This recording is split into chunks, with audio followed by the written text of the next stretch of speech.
Alice Sebold is here. Her first novel, The Lovely Bones, was published earlier this year.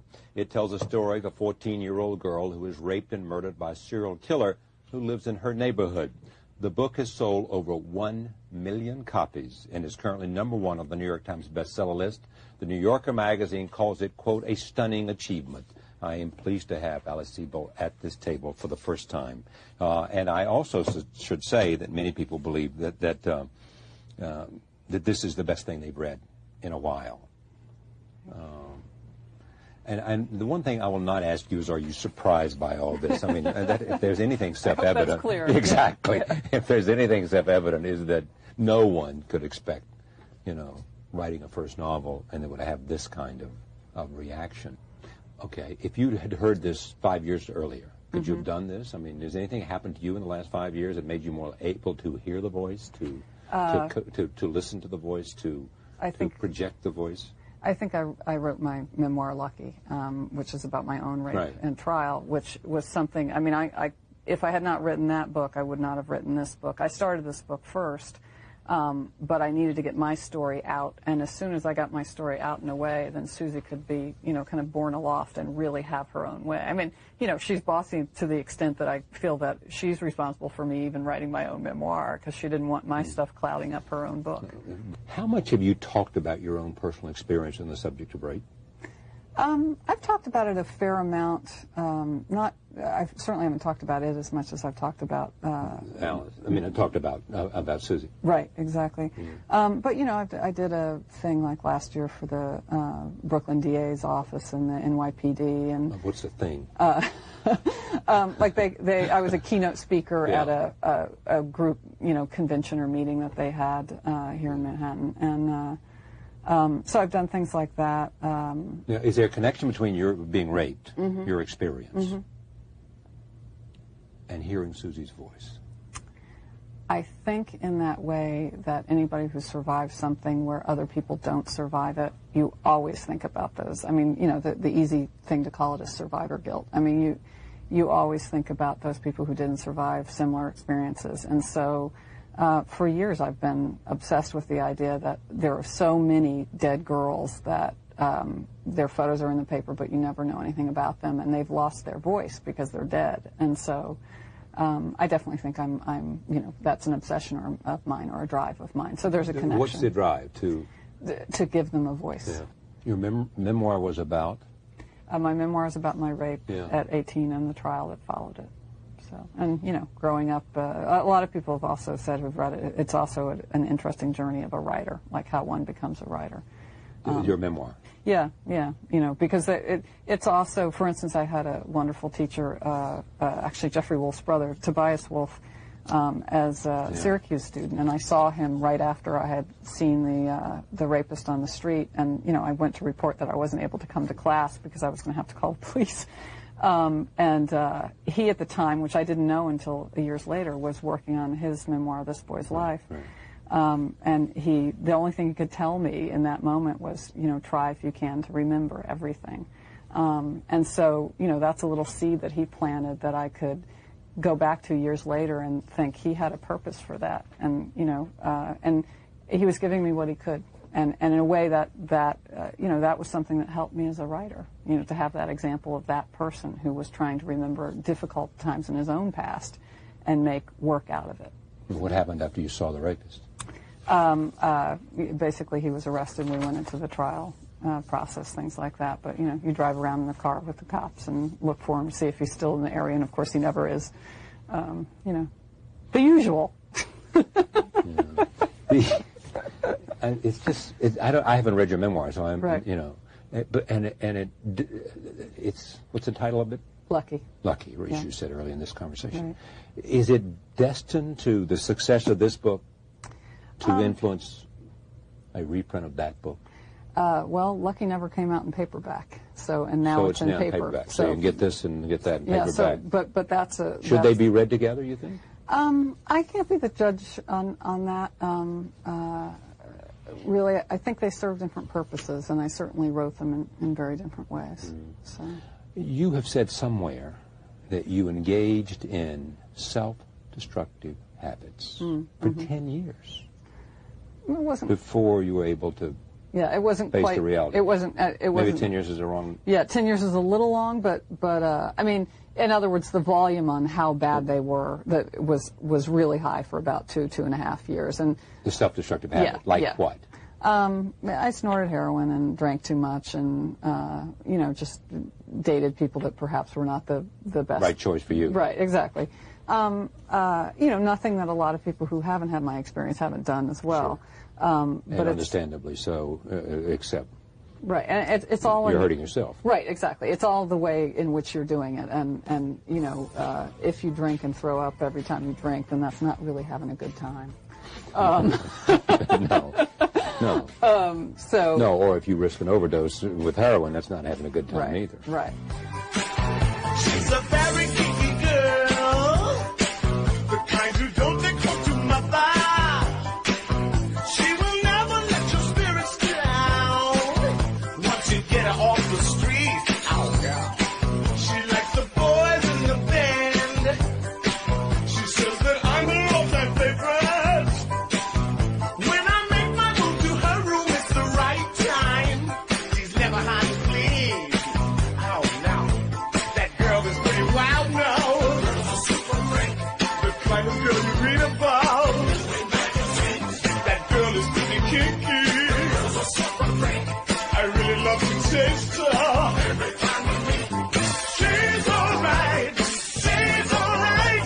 That girl's alright with me. Yeah. Hey, hey, hey, hey. Context of White Supremacy. Gus T. Renegade in for another broadcast, hopefully to share constructive information on the system of white supremacy. Today's date, Thursday, January 6th. That day has totally different significance now. The hooliganism, can you believe it's been a year? Thursday, January 6th, 2022. So I have been told, like, hooliganism aside, man, I almost slipped back into my childhood days, man, talking about kindergarten. Hop up on this table and can't touch this. Woo! Can't touch this. But that is a different song. We are here for the book club. Get serious. We do not play music just for me to, shake my rump and get loose for 2022. The only reason Rick James is playing in the background is because Alice Sebold, our author, she called herself a super freak last week. Temptation sings.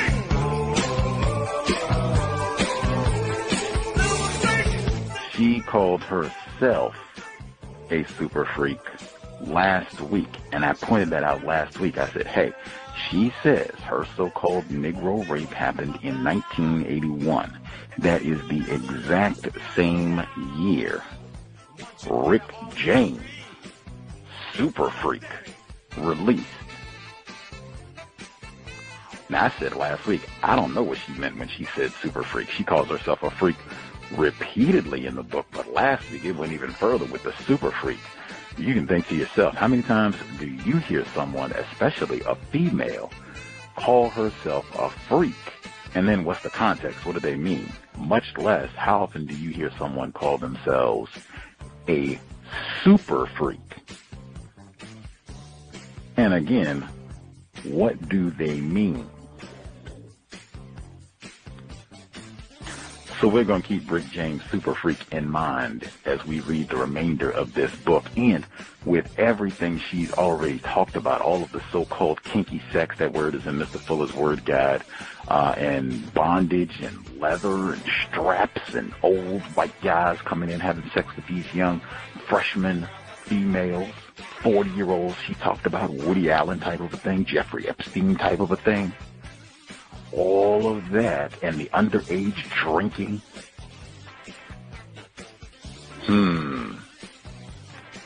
Super freaky indeed. So we heard Charlie Rose. Speaking of super freak, Charlie Rose, white man also accused of sexual misconduct. They don't talk about slicing off his testicles either. But that was Alice Sebold talking to Charlie Rose way back in 2002, so it's been 20 years. I think it was important she started out that interview and she talked about how in her other book, The Lovely Bones, the serial killer lived in the neighborhood. So again, just what was said last week, the killer is not some Negro hiding out under the porch in a woodpile to rape and maim. It's a white man who lives in the neighborhood. That is typical for sexual abuse. Exactly what we're talking about here. It's someone you know, not some strange Negro. She, super freak, when talking to Charlie Rose, says, hey, you know, the way that I responded to my rape at 18 by this Negro was do a lot of self-destructive behavior, you know, do a lot of drinking, snorting heroin, dating people that I shouldn't have been. Now, I say many reasons to pause right there. Number one, super freak. Number two, snorting heroin. I think I might have said cocaine there, but I mean, that there's a reason for that stuff. She said snorting heroin. Most heroin users don't snort. They inject. I actually do know heroin abusers, people who publicly confess to being heroin addicts. Most of them inject. People generally snort cocaine, but whatever. You're doing whatever, illicit drugs and sleeping around. She didn't say sleeping around with males, so it could have been males, females, who knows. And then all this drinking, which she'd already talked about in the book, all the keggers and underage drinking that was going on at UPenn and all the other institutions. I bring this up not to shame, slut shaming they call it, not for that at all. I wouldn't bring anything up about that at all, but just how willing Charlie Rose and others are to sympathize with a white person regardless of what their behaviors are. I don't know how willing we would be if it was a black person, male or female, to empathize with them if they're snorting heroin and drinking alcohol to abuse and a whole lot of promiscuous activity. Like, oh my God, like, I don't know. I could be in error. Anyway, she does all this nonsense. You know, why are you writing these books? Oh, I want to give these young women their voice. She means white women. That's an important one because she's not trying to empathize with Lavina Johnson. She didn't write a book on her story. She lost her voice. That's not what this is about. Ayanna Stanley Jones. That's not what this is about. This is about white women who've lost their voice or who she wants to sympathize with. That's one. Two, Anthony Broadwater lost his voice too. She didn't have any concern about that. He was just a no-count raping Negro. The Rapist.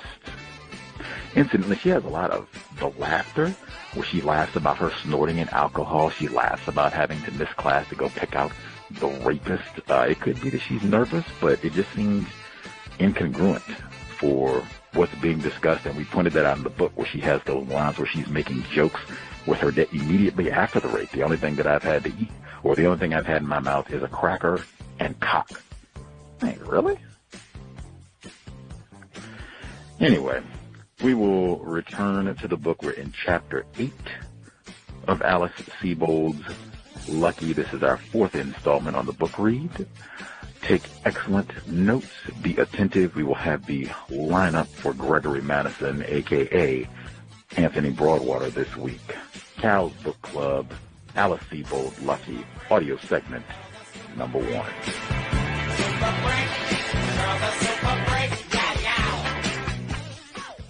I needed someone to go with me to the hearing, but Mary Alice was busy, and Ken Childs was obviously not the right choice. Lila was my new friend. I didn't want to ruin that. I approached Tess Gallagher and asked her if she'd come. I'm honored, Gallagher said. We'll have lunch in a good restaurant. My treat. I don't remember what I wore, only that Gallagher, who was known on campus for flamboyant dress and just the right hat, wore a tailored suit and sensible shoes. Seeing her hemmed in this way, literally, made me know she had prepped for battle. She knew how the outside world judged poets. I know I wore something appropriate. In the halls of the courthouse, we looked like what we were, a co-ed and her youthful mother figure. My greatest fear was the possibility of seeing Gregory Madison. Tess and I walked through the halls of the Onondaga County Courthouse with a detective from the Public Safety Building. He was meant to guide us to the correct courtroom, where I would meet the attorney chosen to represent the state. But I had to use the ladies' room, and he had only a vague idea where it was. Tess and I went off in search of it. The old part of the courthouse was marble. Tess's low heels clicked against this in a staccato beat. We finally found the bathroom, where, fully clothed, I sat in a stall and stared at the wooden door in front of me. I was alone, however briefly, and I tried to calm down. The walk from the Public Safety Building and into the courthouse had left my heart in my throat. I had heard the phrase before, but now I literally felt as if something thick and vital were jammed in my throat and thumping. Blood rushed to my brain, and I put my head down, trying not to heave. When I emerged, I was pale. I did not want to look at myself in the mirror. I looked at Tess instead. I watched her readjust 2 decorative combs on either side of her head. "There," she said, happy with the way they set. "Ready?" I looked at her, and she winked back at me. Tricia was standing with the detective when we returned. Tricia and Tess were a study in opposites. Tricia, who represented the Rape Crisis Center and signed her notes to me, in sisterhood, was the one I didn't quite trust. Tess was my first experience of a woman who had inhabited her weirdness, moved into the areas of herself that made her distinct from those around her, and learned how to display them proudly. Tricia was too interested in drawing me out. She wanted me to feel. I didn't see how feeling was going to do me any good. Onondaga County Courthouse was not a place to open up. It was a place to hold fast to what I knew to be the truth. I had to work at keeping every fact alive and available. What Tess had was metal. I needed this more than an anonymous sisterhood. I told Tricia she could go. Tess and I sat on a wooden bench outside the courtroom. It reminded me of the benches in the closed-in pews at St. Peter's. We waited for what seemed like hours. Tess told me stories about growing up in Washington State, about the logging industry, about fishing, and about her partner, Raymond Carver. My hands were sweating. I had a short bout of uncontrollable shaking. I heard less than half of the words Tess said. I think she knew this. She wasn't actually speaking to me. She was singing a kind of lullaby of talk. But eventually the lullaby stopped. She was irritated, looked at her watch. She knew she couldn't do anything. A diva on campus and in the poetry world, she was just a small woman with no power now. She had to wait it out with me. Our lunch treat seemed very far away. Since that day, if I am made to wait long enough for something I dread, my nervousness dissipates into a steely boredom. It is a mindset, and it goes like this. If hell is inevitable, I enter what I call trauma zen. So by the time ADA Ryan, assigned to the case that day because ADA Ubelair was in court with another matter, walked up to introduce himself, Tess was silent, and I was staring at the elevator 6 feet away. Ryan was a young man in his late 20s or early 30s. He had reddish-brown hair in need of a comb. He wore a sort of nubby sport coat with suede elbow patches, which seemed more in place on the campus I'd just left than inside a courtroom. He called Tess Mrs. Sebold, and, after being corrected and informed that she was one of my professors, he grew flustered. He was embarrassed and impressed. He stole little looks at her, trying both to include her and figure her out at the same time. "What do you teach?" he asked her. "Poetry," she said. "Are you a poet?" "Yes, actually," Tess said. "What do you have for our girl here?" she asked. I wouldn't understand it until later, but the ADA was flirting with Tess, and she, swiftly and with a skill developed from experience, deflected him. "First up, Alice," he said to me, "you'll be happy to know that the defendant has waived his right to appear." What does that mean? It means that his attorney has agreed not to contest identification. Is that good? Yes, but you still have to answer any questions his attorney has. I understand, I said. We're here to prove it was a rape, that the act with the suspect was not consensual but forcible. Understand? Yes. Can Tess come with me? Quietly. Don't speak once you walk through that door. The professor will slip into one of the seats in the back near the bailiff. You'll approach the stand, and I'll take it from there. He went into the courtroom doors to our right. Across from us, a group of people got off the elevator and started walking toward us. One man in particular took a good, long look at both of us. This was the defense attorney, Mr. Majesto. A while later, a bailiff opened the door of the courtroom. "We are ready for you, Miss Sebold." Tess and I did as Mr. Ryan had instructed. I walked to the front of the courtroom. I could hear papers shuffling and someone clearing his throat. I stepped into the witness stand and turned around. There were only a few people in the room, and only 2 rows near the back, which composed a gallery. I saw Tess to my right. I looked at her once. She gave me a go-get-'em smile. I didn't look her way again. Mr. Ryan approached me and established my name, age, address, and other vitals. This gave me time to adjust to the sound of the court reporter's machine and to the idea that all of this was being written down. What happened to me in that tunnel was now something I would not only have to say aloud, but that others would sit and read and reread. After asking a few questions about how the light was that night and where the rape took place, he asked me the question he had warned me I would have to answer. "Can you tell us in your own words what happened at that time?" I tried to take my time. Ryan frequently interrupted my account. He asked about the lighting again, whether there was a moon out, whether I struggled. He wanted details of whether blows struck were open-handed or close-fisted, asked whether I feared for my life, and questioned me about how much money the rapist had taken from me, and whether I had given it willingly or not. After I described the fight outside the tunnel, his questions turned to the events inside the amphitheater. "Describe to me, from the time he took you into the theater, what force he used and what you did prior to the act of sexual intercourse that occurred." First, he brought me up to his face with his hands around my neck and kissed me a couple of times, and then he said to take my clothes off. He tried to take my clothes off first. He couldn't get my belt undone. He told me to do it, and I did. "When he told you to take your clothes off, was that before or after he told you he would kill you if you didn't do what he told you?" "After, and I was bleeding at the time. My face wasn't in the best of shape." "You were bleeding?" "Yes." "From falling down?" "From falling down and him hitting me and smashing my face." "Prior to the act of sexual intercourse you described, he struck you?" "Mm-hmm." "Where did he strike you?" "In the face. I couldn't breathe for a while. He kept his hands around my neck. He scratched my face.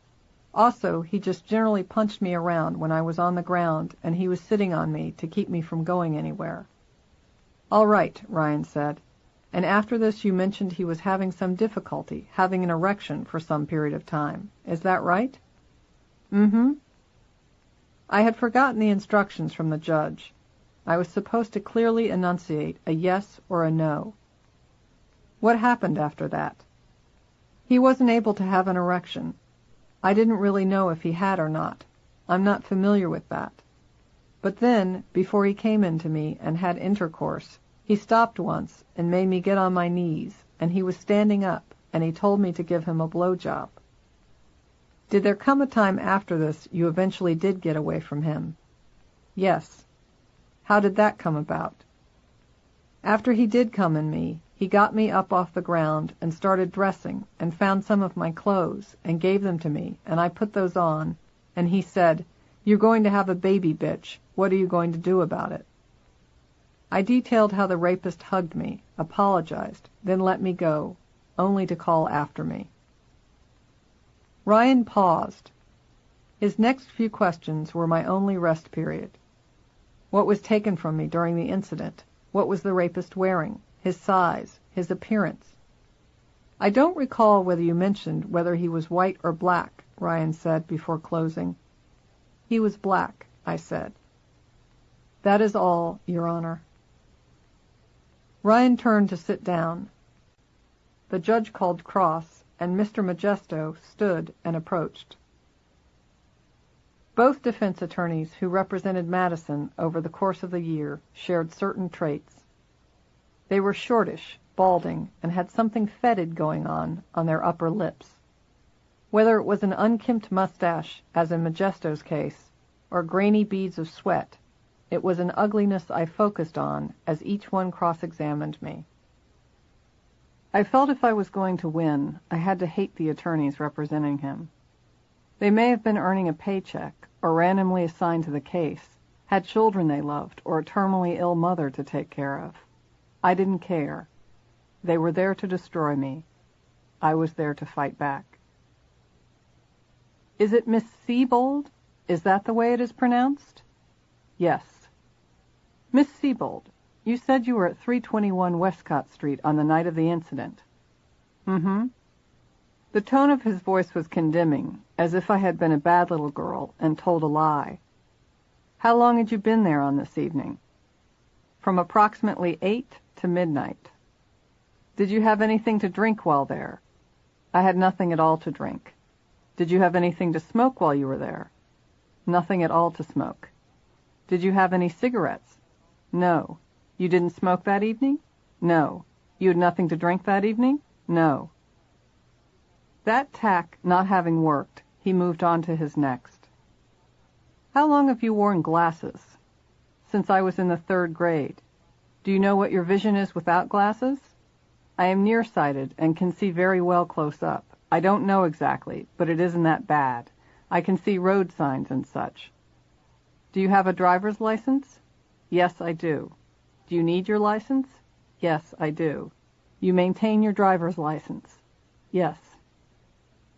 I didn't know what he was doing. It made sense to me that he might ask if my license required me to wear corrective lenses, but he didn't. Was I a better or worse person with a license? Was I firmly an adult and not a child, making it less a crime to rape me? I never figured out his reasoning. He continued, "Is it a fair statement to say you wear your glasses all the time to be able to see?" "No." "When don't you wear them?" "When I'm reading, and basically when I'm just doing most anything."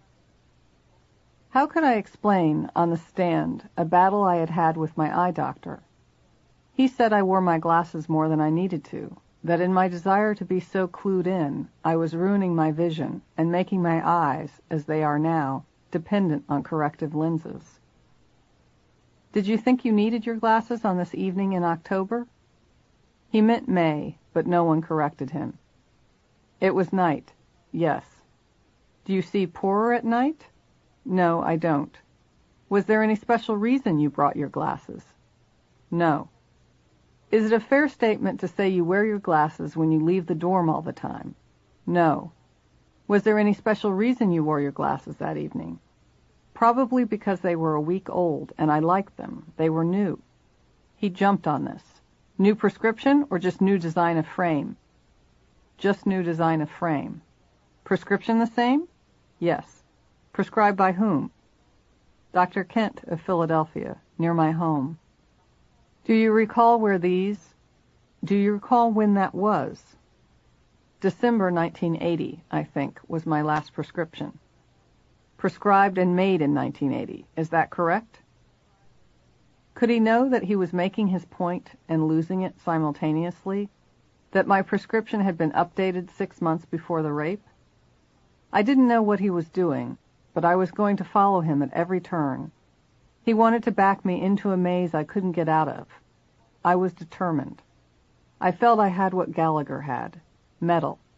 I could feel it in my veins. "Mm-hmm," I said. "And I believe you say that at some point during the struggle your glasses were knocked from you. Is that correct?" "Yes." "It was a dark area. Is that correct?" "Yes." "How dark would you say it was?" "Not that dark. It was light enough so I could see physical features. Face, plus the fact that his face was very close to mine, and since I am nearsighted and not farsighted, my vision is good up close." He turned to the side and looked up a moment. For a second, adrenaline pumping in my veins, I watched the court. Everyone was still. This was business as usual to them. Another prelim on another rape case. Ho-hum. "I believe you said at some point this individual kissed you?" "He was good, sweaty lip, bad mustache, and all. He went, with a keen, deft precision, right to my heart. The kissing hurt still. The fact that it was only under my rapist's orders that I kissed back often seems not to matter. The intimacy of it stings. Since then, I've always thought that under rape, in the dictionary, it should tell the truth. It is not just forcible intercourse. Rape means to inhabit and destroy everything." "Yes," I said. "When you say kissed you, do you mean on the mouth?" "Yes." "Were you both standing?" "Yes." "In relation to your height, how tall was the individual?" He chose the kiss to lead me to the rapist's height. "Approximately the same height or an inch above," I said. "How tall are you, Miss Sebold?" 5'5½". "You would say this individual was probably the same height or maybe an inch taller?" "Mm-hmm." "When you were standing there, looking at him, he looked to be about the same height, is that correct?" "Mm-hmm." "Just about that?" "Yes." His tone, since questioning my vision, had changed. There was now not even a trace of respect in it. Seeing that he had not yet gotten the best of me, he had switched into a sort of hateful overdrive. I felt threatened by him, even though, by all measures, I was safe in that courtroom and surrounded by professionals. I was afraid. "I believe you testified that the description you gave on that night indicated he was of a muscular build?" "Yes." "Short and had short black hair?" "Yes." "Do you remember telling the police, when you made your voluntary affidavit, you thought he was about 150 pounds?" "Yes." "Is that your best estimate as to the weight of this individual?" "I'm really not very good with weight," I said. "I don't know the ratio of muscle or fat in someone's body." "You do recall telling him it was 150 pounds?" "The police officers gave me an estimation of what they might weigh, a man, and I said, yes, that looked approximately correct." "Are you saying you were influenced by what the police officer told you?" "No, he was just giving me an example to follow. It seemed approximately close." "Based on what the police officer gave you and your physical observation, is your testimony on May 8th your best estimate of the weight of this individual is 150 pounds?" "Yes." "Have you heard anything that would change your mind at this point?" "No." His energy zoomed. He looked just like a boy who was savoring the last bite of cake. Mr. Modesto had gotten something back after losing on vision, but I didn't know what. I was tired now. I was doing my best, but I felt my energy drain. I had to get it back. "I believe you say you were struck in the face a number of times?" "Yes." "And that you were bleeding?" "Yes." "And your glasses had been knocked from you?" In hindsight, I wish I had the wherewithal to say, none of this made me blind. "Yes," I said. "Did you seek any medical attention for your injuries?" "Yes." "When was that?" "The same night, right after I got back to the dorm, and before I arrived at the police station, I reported to the police. The police brought me to Krause-Irving Memorial Hospital, and I went to the lab, where they prescribed medication for my facial cuts. I would try and stay steady. I would give the facts." "Were you able to find your glasses on the night of this incident?" "The police found the glasses." He interrupted me. "You didn't have them when you left the area? You did not leave with your glasses?" "Right. Anything else you remember?" "No." I felt hushed by him now. The gloves were off. Can you tell me briefly what you were wearing on the night of October 5th? Mr. Ryan stood and corrected the date. May 8th. On May 8th, Mr. Modesto rephrased. Tell me what you were wearing. Calvin Klein jeans, blue work shirt, heavy beige cable knit cardigan sweater, moccasins, and underwear. I hated this question, knew even on that stand what it was all about. Was that cardigan sweater one that pulled on or buttoned up the front? Buttons up the front. You didn't have to take it over your head to get it off, is that correct? Right. I was seething. I'd gotten my energy back because what my clothes had to do with why or how I was raped seemed obvious. Nothing. I believe you testified this individual attempted to disrobe you, and failing that, ordered you to do so? Right. I had a belt on. He couldn't work the belt correctly from the opposite side of me. He said, "You do it," so I did. This was the belt holding up your Calvin Klein jeans?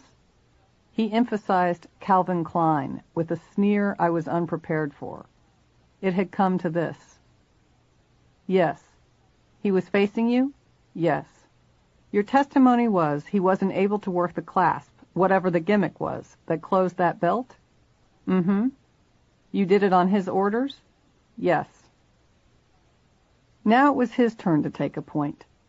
He questioned me on the rapist's knife.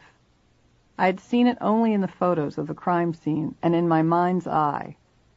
I admitted to Modesto that, though the rapist had threatened me and made gestures to retrieve it from his back pocket, because of the struggle on my part, I had never seen it. Is it a fair statement to say you were very frightened by all this? Modesto asked, moving on. Yes. When did you first become frightened? As soon as I heard footsteps behind me. Did your pulse beat increase? I imagine some, yes, I said. I didn't understand why he was asking me this. Do you recall? No, I don't recall if my pulse beat increased. Do you recall becoming scared and breathing short and fast?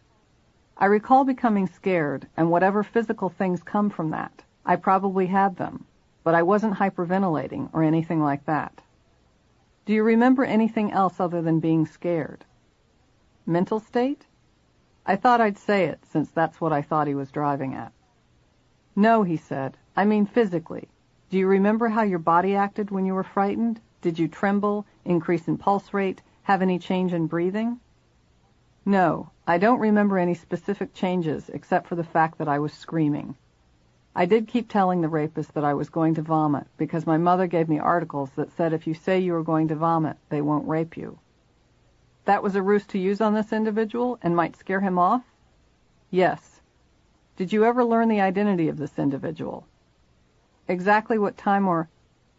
Did you ever learn the identity of this individual? By me? No. I wasn't quite sure of what he was asking. Interpreted him to be asking if I knew Madison's name back in May. Well, did you ever see this individual prior to May of 1981? No. Did you ever see this individual after May of 1981? Yes, I saw him in October. Did you ever see this individual between May and October of 1981? No. Never did? No. When did you see him after May of 1981? I told him of the incident on October 5th. I detailed the time, location, and my sighting at the same time of the red-headed policeman who turned out to be Officer Clapper. I told him I had called the police and had come back to the public safety building to give a description of the rapist. You gave a description to whom? He asked. Mr. Ryan objected. I think we have gone outside the scope of direct examination, he said. Anything further would be for a Wade hearing. I had no idea what that was. The three men, Mr. Ryan, Mr. Modesto, and Judge Anderson, debated what had been stipulated prior to the preliminary. They reached an agreement. Mr. Modesto could continue concerning the arrest of the individual, but the judge warned that he was going into it, the issue of identification. The judge's last words recorded in the transcript are, "Come on." Even now I hear the fatigue in them. His major motivation, I feel certain, was to wrap it up and get to lunch. Frantic, because I had not understood the decision or even, frankly, what the hell they had been talking about, I tried to focus back on Mr. Modesto. Whatever was said, it gave him permission to attack again. After you crossed the street and went to Huntington Hall, did you ever see this individual again? No. Were you shown any photographs? No. At the time, I didn't know that there was no photo lineup in my case because a mugshot of Gregory Madison did not exist. Ever taken to a lineup? No. You came there and made an identification at the police station? Yes. That is after you called your mother? Yes. And after that you were informed someone was arrested? I wasn't informed that night. I was informed, I think it was this Thursday morning, by Officer Lorenz.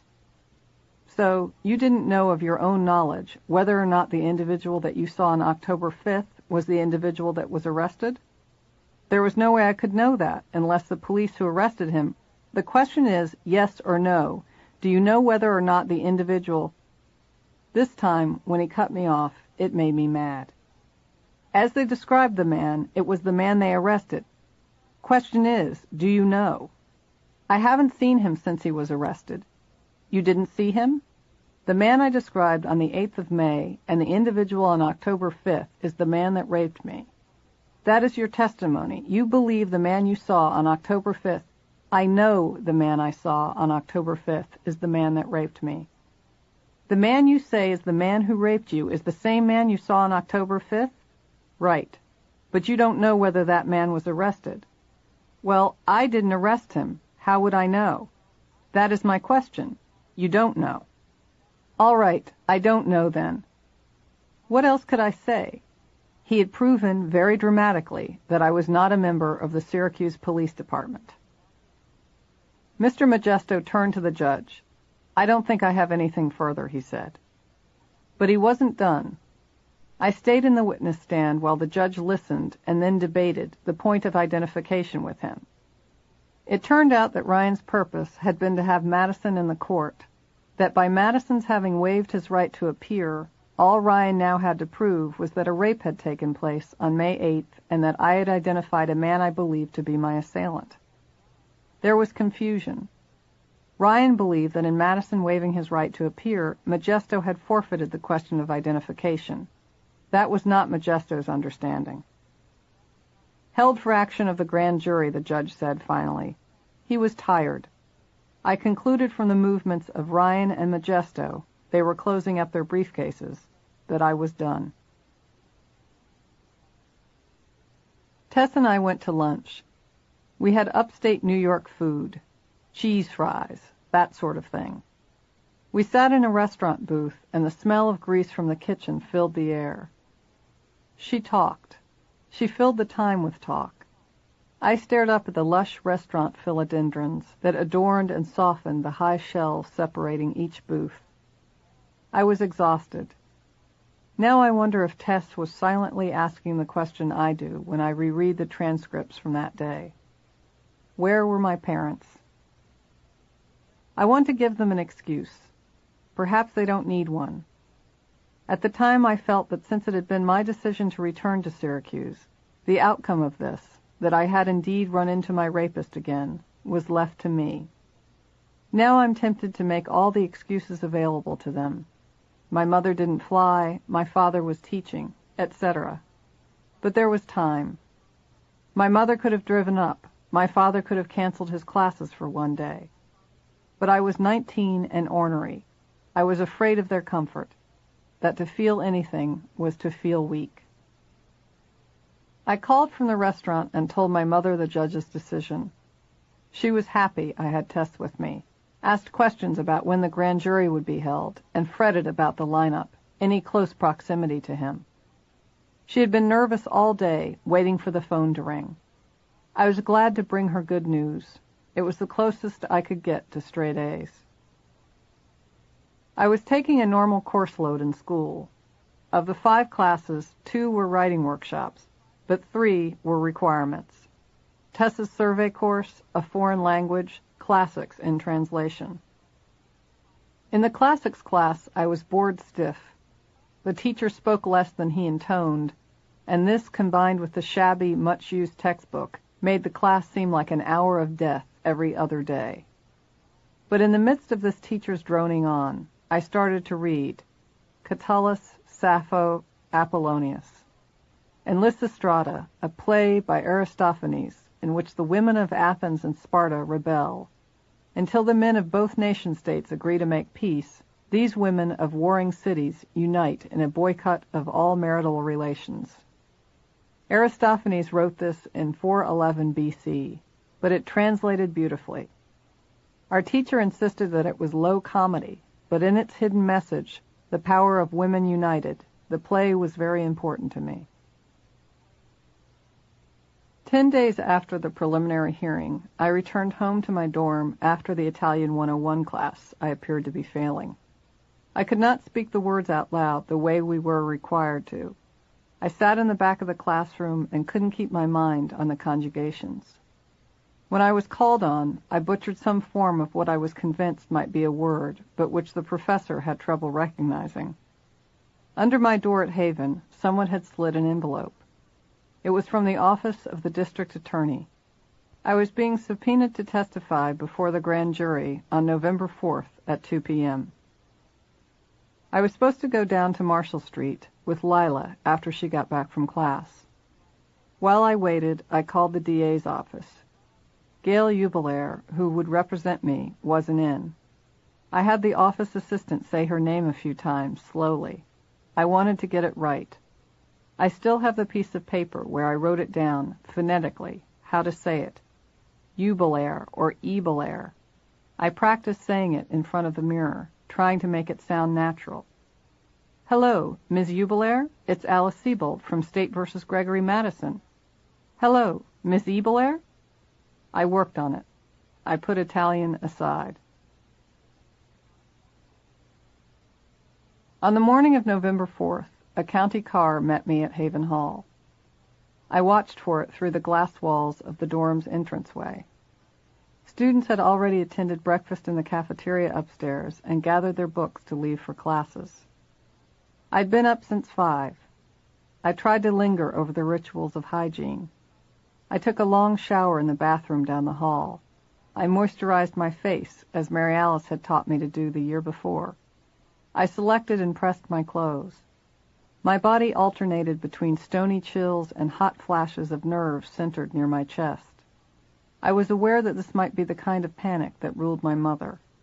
I swore I would not allow it to rule me. I left the glass-walled foyer and met the detective as he was coming in. I engaged his eyes. I shook his hand. I'm Alice Sebold, I said. Right on time. It's hard to oversleep on a day like this, I said. I was sunny, cheery, reliable. I wore an Oxford cloth shirt and a skirt. On my feet, I wore my Pappagallo pumps. I had fretted that morning because I could not find nude hose.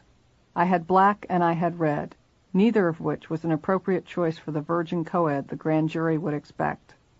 I borrowed a pair from my resident advisor. In the county car, marked with the seal of Onondaga on the front doors, I rode in the front beside the detective. We made small talk about the university. He talked about sports teams, which I knew nothing about, and projected that the Carrier Dome, little over a year old, would bring a lot of revenue to the area. I nodded my head and tried to contribute, but I was obsessively worried about the way I looked, the way I spoke, the way I moved. Tricia from the Rape Crisis Center would be my company that day. We had about an hour of waiting before the lineup to be held at the Public Safety Building jail. This time, the elevator of the Public Safety Building did not stop at the floor I was familiar with, where the reassuring sight of a security door and policemen with coffee mugs met you once you stepped off. The hallways the detective Tricia and I walked down were full of people, police and victims, lawyers and criminals. A policeman led a man in handcuffs down the hall past us while he barked an amiable joke about some recent party to another policeman on the hall. There was a Latina sitting in a plastic chair in the hallway. She stared at the floor, clutching her purse and a crumpled Kleenex in her hand. The detective brought us into a large room in which makeshift dividers, no more than 4 feet tall, separated desks from one another. There were men, policemen, sitting at most of them. Their postures were tense and temporary. They came there to fill out reports or quickly interview a witness, or make a call before going back out on patrol, or, perhaps, finally going home. We were told to sit and wait, that they were experiencing a difficulty with the lineup. His lawyer, it was intimated, was the problem. I'd yet to meet Assistant District Attorney Jubilair. I wanted to meet her. She was a woman, and in this all-male atmosphere, this made a difference to me. But Jubilair was busy with whatever was holding up the lineup. I was worried about Madison seeing me. "He won't be able to see you," the detective said. "We lead him in, and he's behind a one-way mirror. He can't see a thing." Tricia and I sat there. She didn't talk like Tess had talked, but she was attentive. She asked after my family and classes, told me lineups were one of the most stressful procedures for rape victims, and inquired several times whether I wanted anything to drink. I now think what distanced me from Tricia and from the Rape Crisis Center was their use of generalities. I did not want to be one of a group or compared with others. It somehow blindsided my sense that I was going to survive. Tricia prepared me for failure by saying that it would be okay if I failed. She did this by showing me that the odds out there were against me. But what she told me, I didn't want to hear. In the face of dismal statistics regarding arrest, prosecution, and even full recovery for the victim, I saw no choice but to ignore the statistics. I needed what gave me hope, like being assigned a female assistant district attorney, not the news that the number of rape prosecutions in Syracuse for that calendar year had been nil. Suddenly, Tricia said, "Oh my God!" "What?" I asked, but I did not turn around.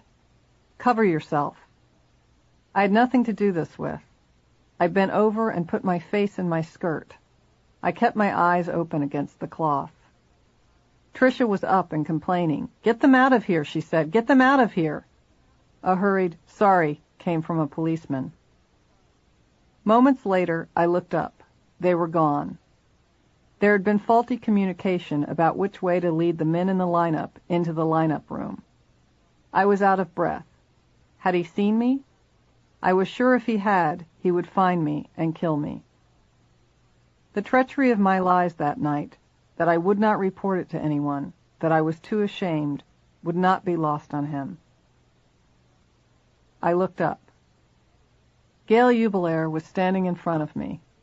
She held out her hand. I offered her mine. She shook it firmly. "Well, that was a little scary," she said, "but I think they got them out in time." Her hair was short and black, and she had an arresting smile. She was tall, nearly 5'10", and had a real body. No emaciated waif, she was solid and female, and she had sparkling, intelligent eyes. The connection for me was immediate. Gail was what I wanted to be when I grew up. She was there to do a job. She wanted what I wanted, to win. She explained that I was about to view a lineup, and that afterward we would talk about the grand jury, and she would tell me exactly what to expect, how the room would look when I walked in, how many civilians there would be in the room, and what kind of questions they might ask. Questions, she warned, that might be hard to answer, but that I must. "Are you ready?" she asked. "Yes," I said.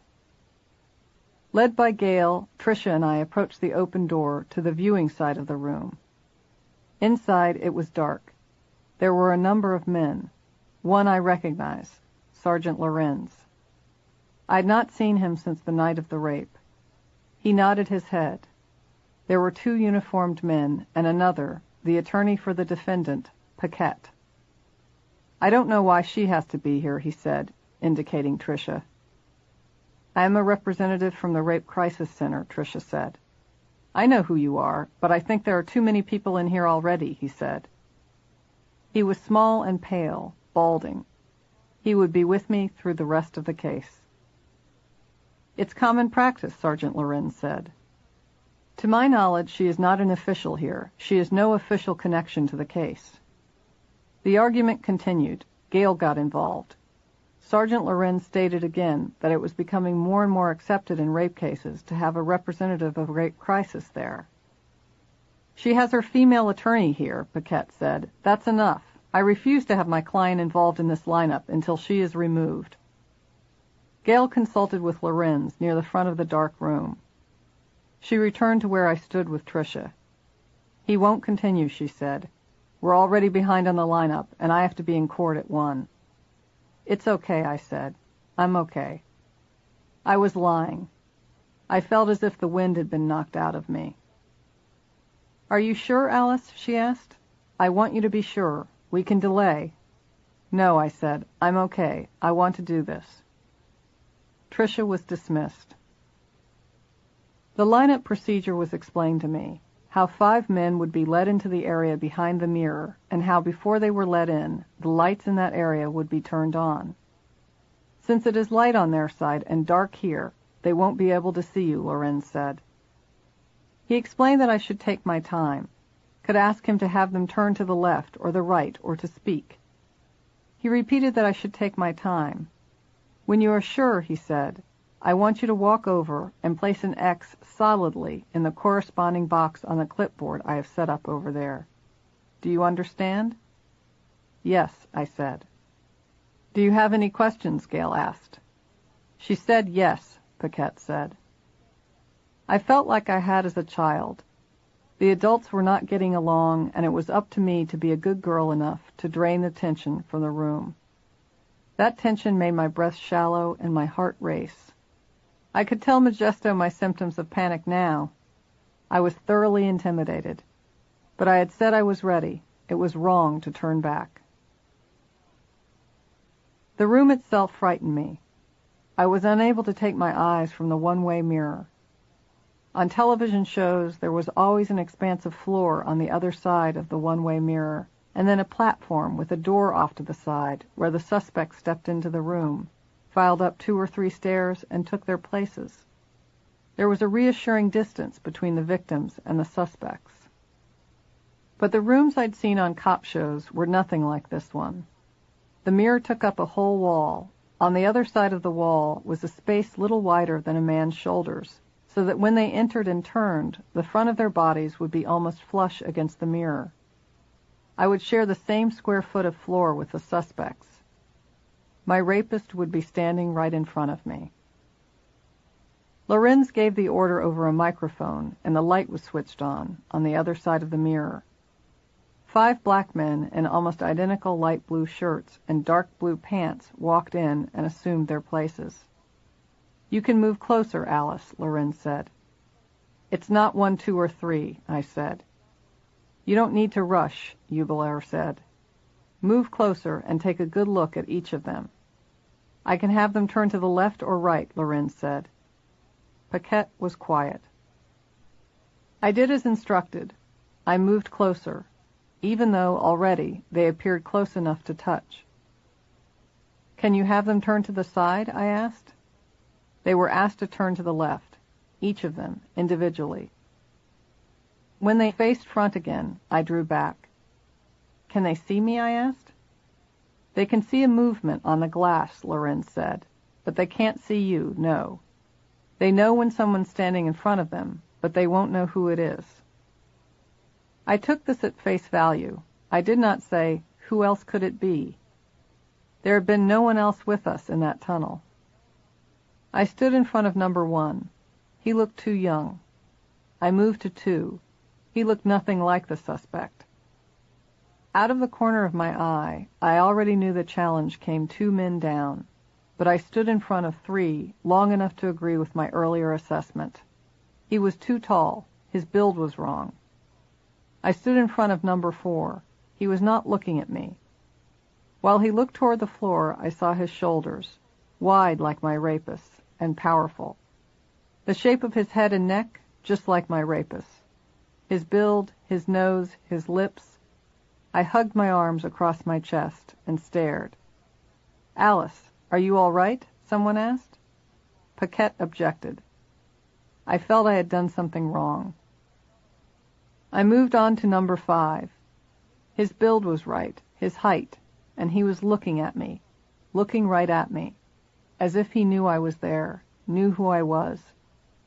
The expression in his eyes told me that if we were alone, if there were no wall between us, he would call me by name and then kill me. His eyes gripped on and controlled.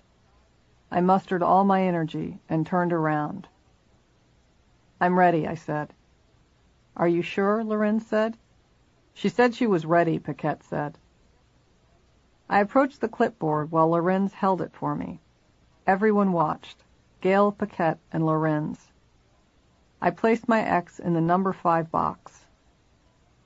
I had marked the wrong one. I was excused. I saw Tricia in the hall. How was it? Number 4 and 5 looked like identical twins, I said, before the uniformed policeman assigned to me led me into the conference room nearby. "Make sure she doesn't talk to anyone," Lorenz said, ducking his head in. His tone was a reprimand, now that I already had. In the conference room, I searched the eyes of the uniformed man for whether I had chosen the right one, but his face was impassive. I felt a wave of nausea hit me and paced the floor in between the conference table and a row of chairs against the wall. My throat was thick and clogged. I became convinced in those moments that I had chosen the wrong man. I told myself I had acted on impulse, not considered the 2 men and their postures long enough. I'd been so intent on getting it over with that I hadn't been thorough. Ever since I'd been little, my parents had accused me of this: not taking my time, acting rashly, jumping the gun. The door opened and a downcast Lorenz walked in. I could see Gail out in the hallway. He closed the door. "It was 4, wasn't it?" I asked him. Lorenz was big and burly, a sort of sitcom father stereotype with a more gritty northeastern twist. I sensed immediately that I had disappointed him. He didn't need to say anything. I had chosen the wrong one. It was number 4. "You were in a hurry to get out of there," he said. "It was 4. "I can't tell you anything," he said. "Eubelair wants an affidavit. She wants you to detail the lineup for her. Tell us exactly why you chose 5. "Where is she?" I was suddenly frantic. I felt myself collapsing inward. I had failed them all, and this was the wrap-up. Eubelair would go on to other cases, better victims. She had no time to waste with a failure like me. "The suspect has agreed to provide samples of his pubic hair," Lorenz said, and couldn't help but grin. "Counsel has elected to be present in the men's room for extraction." "Why would he do that?" I asked. "Because he has reason to believe that the hair found on your person the night of the incident may not match his." "But it will," I said. "He has to know that." His lawyer weighed the odds and decided to do it. "It looks good if they volunteer. We need to take a statement. You sit tight." He went to find paper and to attend to things I couldn't know. The uniform left me alone in the room. "You'll be safe in here," he said. During that time, I put 2 and 2 together. I had identified the wrong man. Directly afterward, Paquette had agreed to voluntary extraction of a pubic hair from his client. Eubelair had told me the defense was building a case based on misidentification. A panicked white girl saw a black man on the street. He spoke familiarly to her, and in her mind she connected this to her rape. She was accusing the wrong man. The lineup went directly to this. I sat down at the conference table. I brought it all together in my mind, thought of what had just happened to me. I'd been so afraid I'd chosen the man who scared me most, the one who had been looking at me. I felt I'd just caught on, too late, to a trick. Lorenz was going to be back any minute. I needed to rebuild my case. When Lorenz returned, he smiled while telling me that Madison's pubic hair had to be plucked, not cut. He was trying to be jolly in front of me. He took an affidavit. It noted that I had entered the room at 11:05 and left at 11:11. I quickly gave my reasons for ruling out the men in positions 1, 2, and 3. I compared 4 and 5 and noted they looked similar, with 4's features being a bit, quote, flatter and broader, end quote, than the suspect's. I said that 4 had been looking down the whole time, and that I chose 5 because he was looking right at me. I added that I had felt rushed, and defense counsel's refusal to allow a member of Rape Crisis in the lineup room had further intimidated me. I said that I never got a good look at 4's eyes, and said again that I chose 5 because he was looking at me. The room was quiet for a moment, save the noise of Loren's hunt and peck typing. "Alice," he said, "it is now my duty to inform you that you failed to pick out the suspect."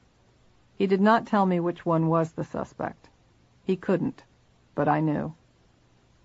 He noted that he had informed me of my failure, and I stated for the record that in my opinion the men in positions 4 and 5 were almost identical. Eubelair came into the room. There were other people with her, police and Tricia now. Eubelair was angry, but she smiled nonetheless. "Well, we got the hair out of the bastard," she said. "Officer Lorenz told me I chose the wrong one," I said. "She thinks it was 4, Lorenz said. The two of them looked at each other for a moment. Gail turned to me. "Of course you chose the wrong one," she said. "He and his attorney worked to make sure you'd never have a chance."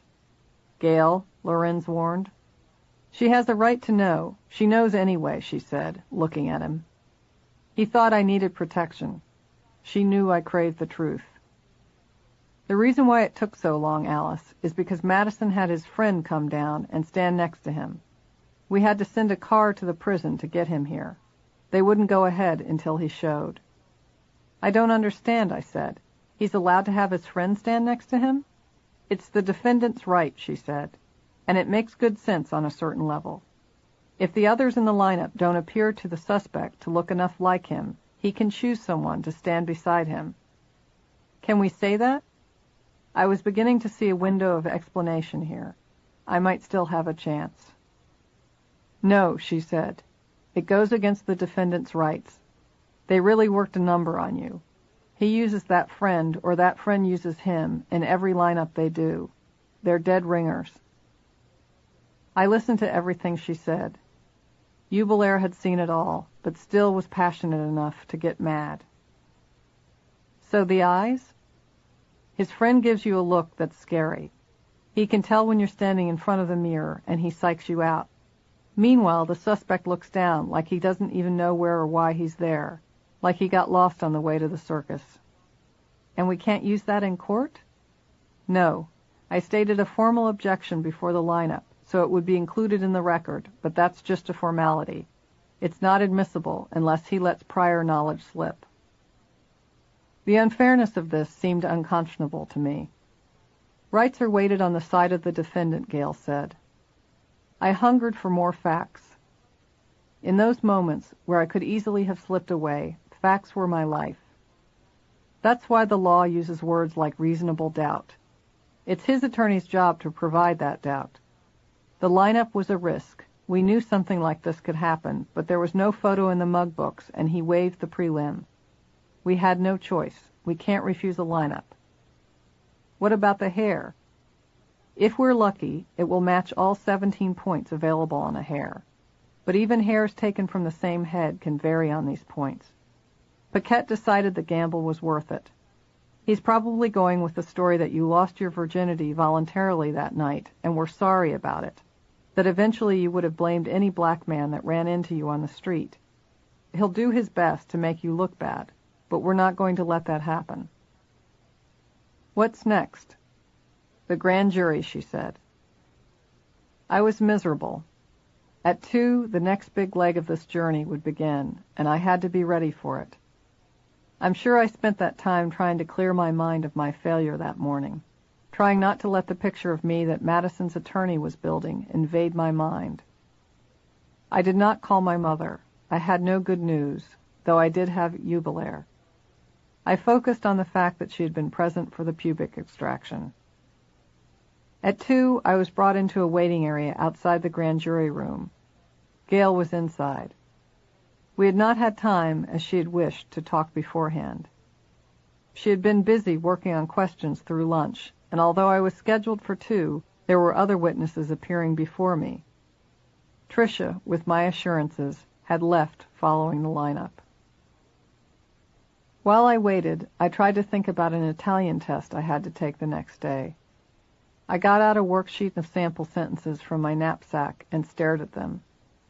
I had made some small talk about this course to the officer who'd picked me up that morning. I wished I'd had Tess with me. I had a deep fear of alienating her and Toby by being a drain on them because of the rape. So I tried to be as assiduous in their classrooms as I was with anything concerning my case. Context of White Supremacy. So that will do us for our first audio segment. We will pick back up. We are in Chapter 9. There was movement in the hallway. That's where we'll start at from Chapter 9. If you have commentary to share, the number 720-716-7300. The code 564-943 pound. Press star 61 if you would like to participate. Number again, 720-716-7300. The code 564-943 pound. Press star 61 if you would like to participate. The email address, untiljustice@gmail.com, untiljustice@gmail.com. Feel free to drop a line. We will read your commentary. Let's see, before we get to some of our callers, one of our investors wrote in. Let's see. Greetings, Gus. Chapter 8. Number 1, asking how the light was that night. How long have you worn glasses? So it took place at night. I was not clear on this from the author's initial description at the beginning of the text. Number 2, Lystrata, a play by Aristophanes. Spike Lee made a movie based on this called Chirac. Easily, I think, the worst Spike Lee movie of all time. Oh, it was so awful. Oh, I hope never to speak of it again. Chapter 9. Number 1. There was a Latina sitting in a plastic chair in the hallway. The author remains very focused on the racial classification of non-white people. Highlight, underline, boldface print. Absolutely. Number 2. I had chosen the wrong one. It was number 4. Broken glasses, no mugshot, and now misidentification. A picture of the lineup is in an article, New York Times, December 15, 2021, titled, "He was convicted of raping Alice Sebold by Karina Knoll." Incidentally, Gus T, I tweeted a picture of the lineup. Anthony Broadwater is number 4 if you're going left to right. The person that she picked, number 5, next to him, Broadwater, is number 4. She picks number 5. You can see them. Now, do they look like twins? Check out the photograph. Come to your own conclusions about what these Negro males look like. Number 3, Madison had his friend come down and stand next to him. This represents coaching or manipulation of the plaintiff by prosecutors, gives Sebold a convenient excuse. Number 4, I did not want their pity. I wanted to win. You didn't get that far. Didn't get that far. We will pick up there when we continue in Chapter 9. So number again, 720-716-7300. The code 564-943 pound. Press star 61 if you would like to participate Two, I guess, one, you can visit my Twitter, Until Justice, @UntilJustice, and you can see if folks have any thoughts about the lineup, if you want a visual, because I think that's important. This is so visual. Until Justice, @UntilJustice, and you'll see the image of the lineup. If folks think Gus T being silly or what have you, super freak, you can say that now, but it'll come back up later. Just keep listening to more of the content just keep listening to the content from today and the remainder of the book. If you don't really think super freak is relevant, I'm willing to say right now, at the halfway point of the book or thereabouts, her identifying Mr. Broadwater as a Negro, super freak, virginity being in the book 43 times, I think it was, and rapist, the rapist, my rapist, rapist is in the book 70 times. Those four, in addition to the misidentification, I think, or excuse me, well, that would be 5. So those 5 points, I think, super important, maybe 5 of the most important points that I will take away from this book at this point. And yes, super freak, herself identifying as a super freak, one of the most important points of the book. Star 6-1, folks have thoughts, important takeaways from the first chunk of reading. Let's see. Oh, and I know we had fun, but we had non-Clemson grad. He emailed me. I know some people, maybe, I hope people didn't miss the audio. I was listening. I had dialed in via my phone, and I also was listening on my computer, and I was able to hear the audio. Now, non-Clemson grad messaged me to say that something happened with the audio and he couldn't hear. As soon as I went to, I was still hearing the computer, but I went to check, to see if my phone was working. I got dropped. I tried to reconnect, could not get back online at all. It took quite a bit of time. It was just strange error messages. So, usual suspects. I hope people that called in live did not have undue disturbance in trying to listen in and participate. But, man, the archive will be straight and getting read to miss out on if there was just technical difficulties. Craziness, because I was, like I said, I didn't get dropped the whole time. Anyway,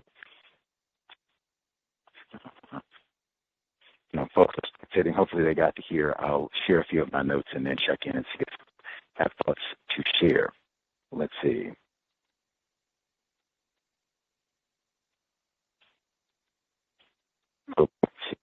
Chapter 8. Okay.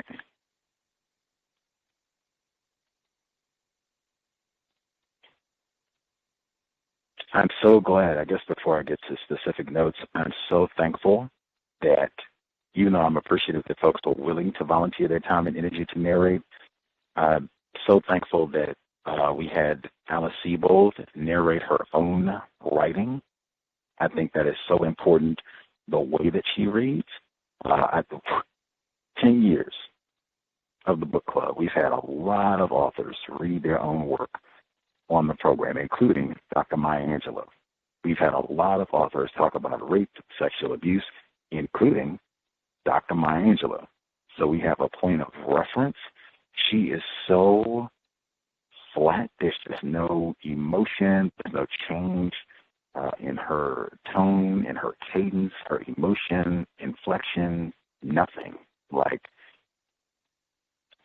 it's like people can compare. People who've listened to the Cows Book Club or books that we've read over the years, we've heard other authors reading their own work before on the program, and we've heard other professional narrators and what have you. And sometimes they can be really dramatic about all of it, or at minimum just confident, pronounce words correctly and all the rest of it. But I mean, no, your life, even the part where she should be getting riled up about what's happening in the courtroom, that's the same kind of blunted affect. just something that stood out to me as someone who's listened to narration for 10 years at this point. I think we even got the pleasure of hearing Toni Morrison read some of her, like she's reading fiction, and she had more emotion. Actual notes, speaking of fiction, so she says her greatest fear was the possibility of seeing Gregory Madison. The greatest fear, seeing a Negro in a court of law where you have an abundance of armed white law officers, and he'll be under arrest, so he might even be shackled, might have the leg irons and all. He'll look like a total slave in every way, which is what we are. Why would that be the greatest fear? What's going to happen to you? Come on. Let's see. Pointed this one out again because there are so many times in the book where she talks about being pale and it not attractive. That she's pale and sickly. Comes up again this week. She says, when I emerged, this is when they're about to go to the courthouse, the police and all that. When I emerged, I was pale. I did not want to look at myself in the mirror. And I said that the contrast, you repeatedly are making all these statements about not having color and how the children at school teased you about your color. They gave you, I think it was crayons or whatever, because they said you had no color, no pigment. Meanwhile, Gregory Madison, a.k.a. Anthony Broadwater, rapes you and comments about your white breasts? Like, really? Just pointing that out as we continue. Let's see. Trisha, who represented the Rape Crisis Center and assigned her notes to me, insisted was the one I didn't quite trust. I just find this ironic because later on that becomes a point of contention. Even, in fact, she says this is a part of the conspiracy to make her choose the wrong person, that they had upset her asking the rape crisis representative to leave, when she said earlier on she didn't even trust her. Well, whatever. Insisted. It's the same way I feel in brotherhood and all that. Like, yeah. Let's see. At the courthouse, she says, it was a place to hold fast to what, she's talking about she's not in the feelings. This is why she didn't want Trisha from the Rape Crisis Center. That the courthouse was a place to hold fast to what I knew to be truth. That's interesting phrasing, too. I had to work to keep every fact alive and available. What Tess had was metal. I needed this more than an anonymous sisterhood. I told Trisha she could go. Metal. I will say one thing. You don't need a lot of feelings in the courthouse. She is correct about that. She needs facts and precision with words. Don't just want to be emotional and cliches and things. Let's see. She said Tess told her stories about growing up in Washington State. Woo-wee. I will tell you, I take sometimes just read something like that, like, hey, that's what Dusty is.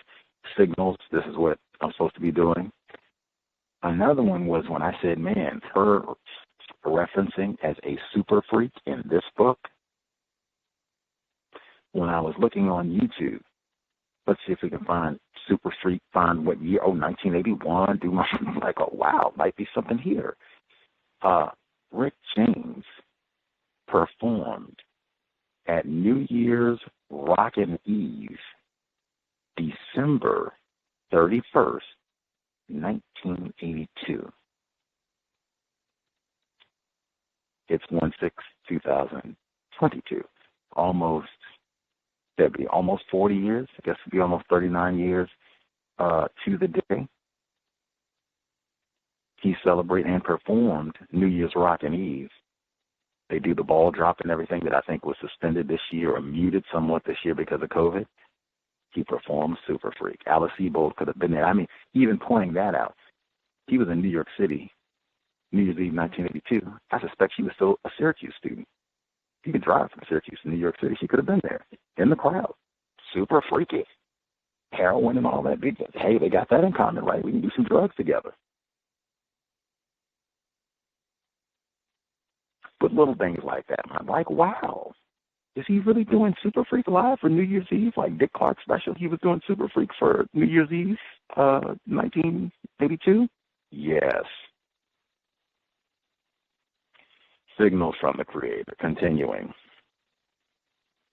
A lot of the woe is me, lowly white woman in this week. She refers to Tess being irritated that she was just a small white woman with no power, which, come on.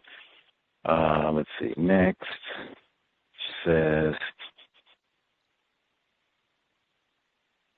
the DA is flirting with Tess, this professor, and she's experienced deflecting all the sexism and misogyny and toxic masculinity that she has to battle through to get no count Gregory Madison.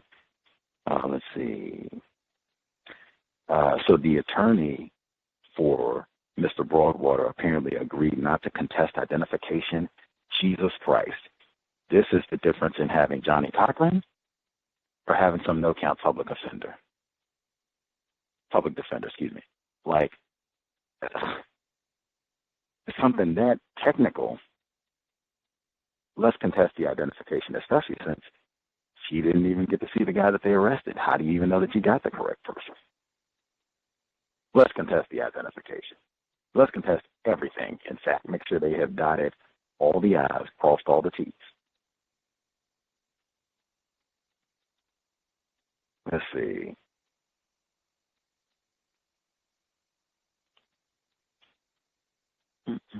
The way she describes Mr. Madison's attorneys, who, again, I suspect were no Johnny Cochrans, both defense attorneys who represented Madison over the course of the year shared certain traits. Now, I would even like to know, why did he switch attorneys? Was there a problem? Did they not want to do the case? Did he just have a lame public defender who, got reassigned or whatever, got a new job? What happened? She describes his attorneys as they were shortish, balding, and had something fetid going on their upper lips. She says, I felt if I was going to win, I had to hate the attorneys representing him. They may have been earning a paycheck or randomly assigned to the case, had children they loved, or a terminally ill mother to take care of. I didn't care. They were there to destroy me. I was there to fight back. Now, I mean, that is, I don't think Effie Bailey at all are there to destroy her. I think they're there to advocate for their client. Pursuit of justice, that's normally the way that they to destroy you. Like, what do you mean? Take away your scholarships? You can't go to school anymore? Let's see. She says the tone of his voice was condemning, as if I had been a bad little girl and had told a lie.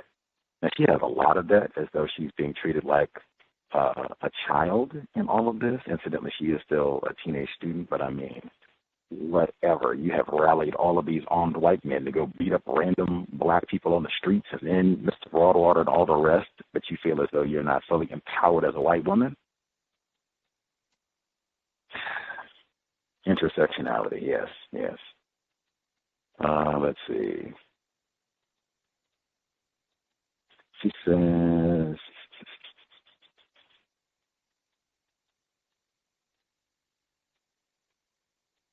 they go through all this about her prescription for her glasses, and she doesn't know what he's doing. She's trying to figure all this out.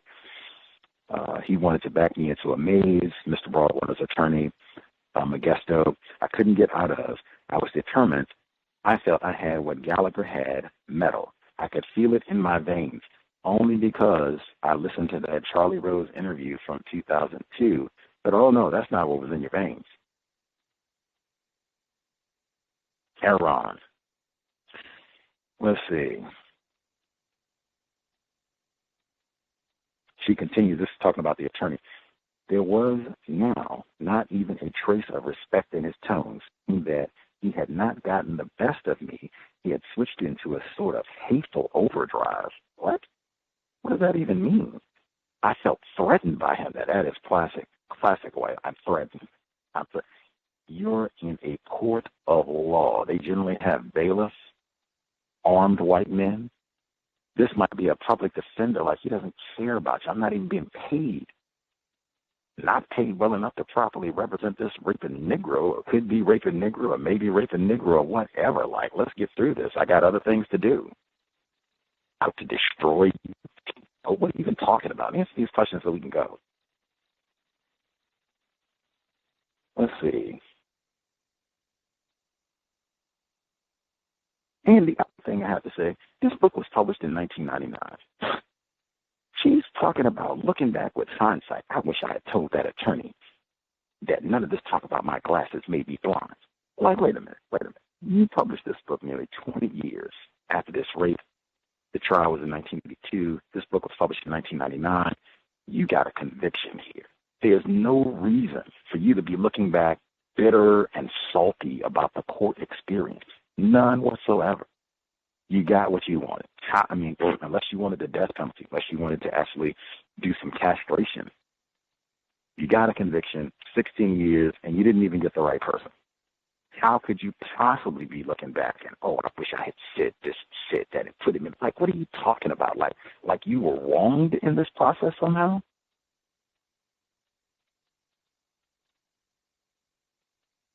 Let's see. I felt hushed by him. The gloves were off. Again, what are you talking about? Like, all of these violent, dramatic metaphors as though she's being raped and pummeled on the stand. Like, they're asking you questions.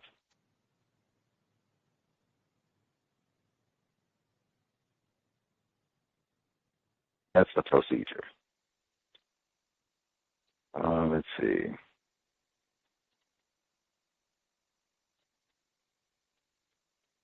He emphasized Calvin Klein with a sneer when talking about her clothes. I was unprepared for it had come to this. I don't even know. Again, I would need, like, audio. Like, let me hear. Like, a sneer, really? I'm sure there's other people in the courtroom wearing Calvin Klein, like, very popular brand, right?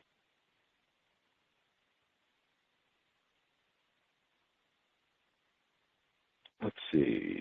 All this talk about the judge and the prosecutors being fatigued and they just wanted to get this over with and get to lunch again. She wrote this nearly 2 decades after the trial. They got a conviction. There's no evidence that white people in this case, or even right now, 2022, are lame and lax about rape allegations involving a black male raping a white woman. There's no history of white men or white women being lame and lax and we don't care and we're tired. Let me get a sandwich. That's just not, that didn't even happen in this case.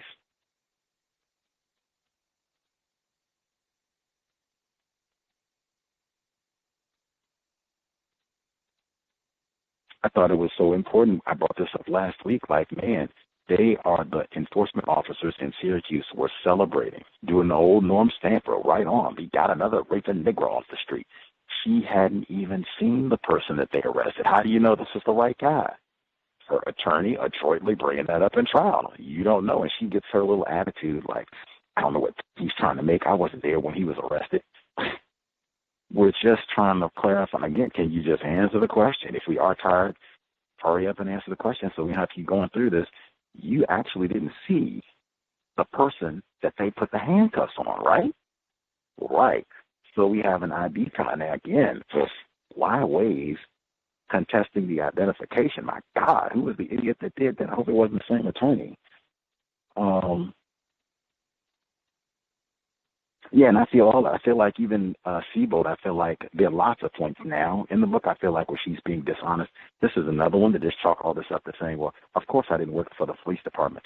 That's not the point. I mean, even you, as a rape victim, so-called, let me see this guy to make sure that you got the right person. How do I know? How do you even know? Why are you so confident? Or is it any nigger will do? Let's see.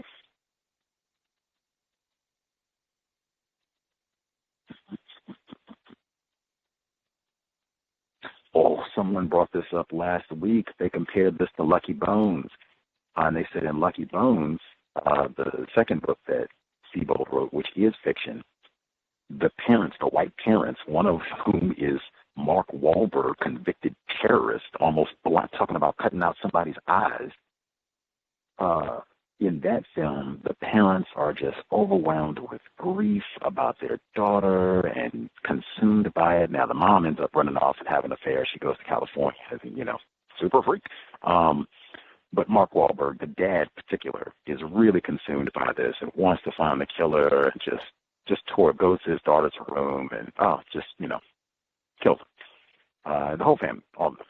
And they were saying maybe she wrote that because that's the response that she wanted from her parents in this, and she didn't get it. Parents didn't come to court with her. She talks about that this week, and, I could have made excuses for them. If they could have been there, Dad could have taken a day out teaching, and Mom could have drove up here and all that. She didn't get appropriate attention from her parents about all of this.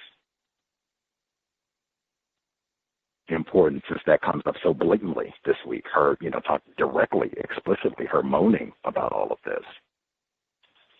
Let's see.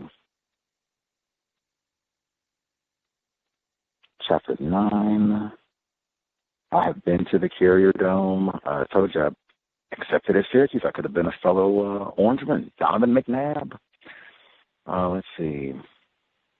Explicit, she's so direct, and it's every time about identifying explicitly. She never identifies anyone as white. It's only the non-white people. There was the one Latina who didn't want to comment on her poem, who she identifies. Racial classification. She doesn't do this for anyone except the individuals who are not white. Let's see. Again, she's so excited about Assistant District Attorney Ubler, who is a white woman in this all-male environment. Certainly got lots more white attorneys now.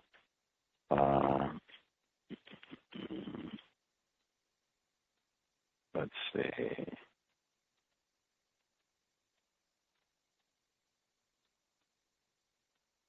The scene where she talks about, I guess there was some sort of error with the mugshot. They had the lineup. Black males were present. And so they were bringing them out, and I guess they took them the wrong way, and they could have maybe got a glimpse of her really quick or what have you. I don't even know if I believe that. It's just another one of those, oh my gosh, the threatening black males and my greatest fear and all the rest of it. Certainly police make errors and all the rest of it, but just there are a lot of parts about this book at this point that I do not believe. And apparently, at least a few other white people picked up spots, some of which read right now, and or parts that we will read later. They do not believe. So, lots of reasons to be suspicious. Let's see. Any other? The whole way that she paints herself as a victim with her incorrect identification, that she felt like a child, that's just white people playing the role of a victim, and I think it's so tacky and disgraceful here. You have your attorney here. You have all of this is for you. There's no pressure on you, and I'm not going to jail about all of this. You even picked the wrong person, and they still cleaned it up and got a conviction of the wrong person here. Lots of other things, lots of other ways that this could have been carried out, as opposed to I'm going to portray this as they pressured me and made the rape crisis representative leave and they weren't getting along, and I just please. You're a white woman. You have your representative. District attorney is there advising you to take your time, all that, telling you what to do, all the rest of it. Please. You're confident you know who did this. You can make an identification, and particularly look at that photograph. Do any of the people in that lineup look like they could be twins? Until justice. Take a gander at the 5 Negro males that they have in the lineup. Now, I have to research. I haven't seen that to verify if Mr. Broadwater did that, if he did, find a so-called friend to come down to the lineup and be in it with him. I cannot imagine. I mean, wow. If retired firefighter, hey Gus, heard you in town. They got me downtown on a rape charge, and I didn't do it. It's a white woman. And I don't think they got a good lineup. So can you come down and be in the lineup? Like, man, I'm hanging up on retired fire as fast as can be. Much obliged for your years of support and all the rest of it, but I mean, you are out of your mind. I don't. What? What? Where does this conversation even take place? Like, are you calling me from the lineup? You're in police custody asking me to come down and join you in a rape lineup?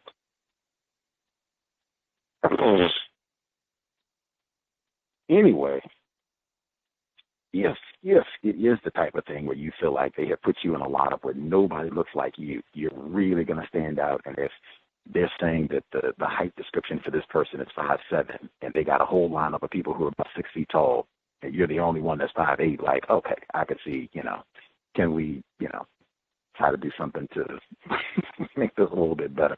But I don't know if I would be calling my friends, even associates really, to come and, I mean, man. Anyway, let's see.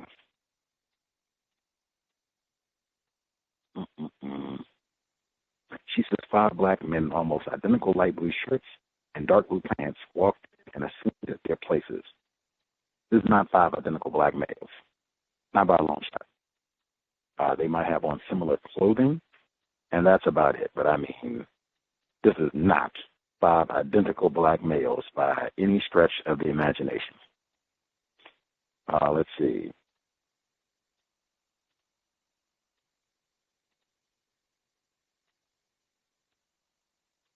The descriptions of the black males, gee whiz. Now, this sounds like total fiction writing to me. He was not looking at me. While he looked toward the floor, I saw his shoulders, wide like my rapist, and powerful. The shape of his head and neck, just like my rapist's. His build, his nose, his lips. I hugged my arms across my chest. Now, that's Anthony Broadwater that she's talking about, but I mean, all of that, and it even sounds like one of our female listeners wrote in last week that this sounds like the rape fantasy. I was talking to B in Toronto, and I told her reading this reminded me, we had a white guest, white male on the program in 2012. Pam referenced some of his work in one of her books. He wrote a blog post about white males and their fetish, white gay males specifically, and the genre of pornography where they love white males being gang raped by black males. That's enjoyable. Large segment of white men. We talked about this, Cal's Archive, 2012. That's what this reminds me of a little bit as well.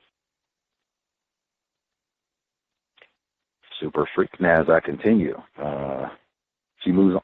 I moved on to number 5. Now, this person that she picks, his build was right, his height, and he was looking right at me as if he knew I was there, knew who I was. The expression in his eyes told me that if we were alone, if there were no wall between us, he would call me by name and then kill me. His eyes gripped on and controlled. I mustered all my energy and turned around. Now, think what I just said. So, I'm going to go back. Retired firefighter has, hey, Gus, come down, do the lineup and all that. And he's going to add on. Now, the way we're going to work this, I'm going to look pitiful and sad. I don't even know why I ended up here. What I want you to do, I want you to give your meanest Negro scowl. I mean, you look like you're burning through that wall. If anybody looks at you wrong, I'll kill you in this stick. What in the hell? So I'm going to come down and do this, and then if I get picked in the lineup, the recourse is, in 1981, for a black male, the recourse is You'll give me a really good attorney, not this Modesto fella, a really good attorney. Like, instead of Anthony Broadwater doing the 16 years, I do the 16 years? Come on. Come on. That's why I said, like, this is not believable at all. I did not feel this strongly when we first started out because I didn't really know. I hadn't read it yet. But, I mean, 4 weeks in, yeah. 1 million people read this, and nobody had any questions about this for over 20 years. They were going to make this a movie in 2022. What black male? Oh, and they said, I got to read the news. They were going to change the rapist to a white guy. I said, you don't have a movie. You can't even do that. It's not even possible. They were going to, they had a Negro consultant. I guess I shouldn't, well, whatever. They had a Negro consultant, and he told them, like, man, this could get some black males killed. Like, I don't know. Do we need this to be produced? And so they said, we'll change the rapist to a white man. That's not this book. There is no way the rapist can be a white. So you're going to write a poem about castrating a white man?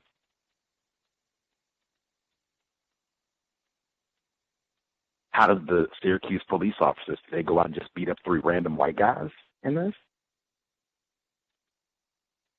It's not even possible. It's got to be a Negro rapist. Let's see.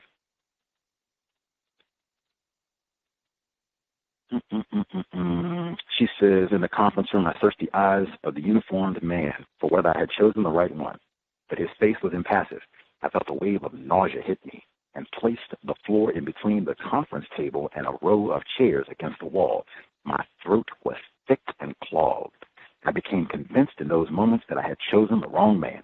I told myself I acted on impulse, not considered the 2 men and their postures long enough. I had been so intent on getting it over with that I hadn't been thorough. Ever since I'd been little, my parents had accused me of this, not taking my time, acting rashly, jumping the gun. So we got all these metaphors tied up again. Like, none of that is believable. You're not being pressured. Nobody is standing with a pick somebody. They were telling you the exact opposite. Take all the time you need. Be sure. Make them rotate. You can make these niggers do whatever you want. Probably could have got them to say something so you could hear their voices too, since you all talked for all this time in the tunnel, right? You gonna blame this to going back to your childhood? You being impulsive and rash? No, I just think you're a lying white woman. Let's see. The samples of the... Got to go back and get that report for 2015. All this is bogus. All this is bogus. This hair stuff, the FBI came out and apologized. It was in the paper. It was not front page, but it was in the paper, and they didn't say it was one. They didn't even mention Anthony Broadwater when all this came out in 2015. What they said was there were hundreds of these cases where they went in and said, oh, yeah, we got these hair fibers. They're an exact match, identical. Definitely can't be anybody else. Like 1,000% sure match. To then wait and come out. And so this trial was 1982. They come out in 2015 with the, oops, our bad. Call it junk science. Pseudoscientific BS. I think that's how Tim Wise said it.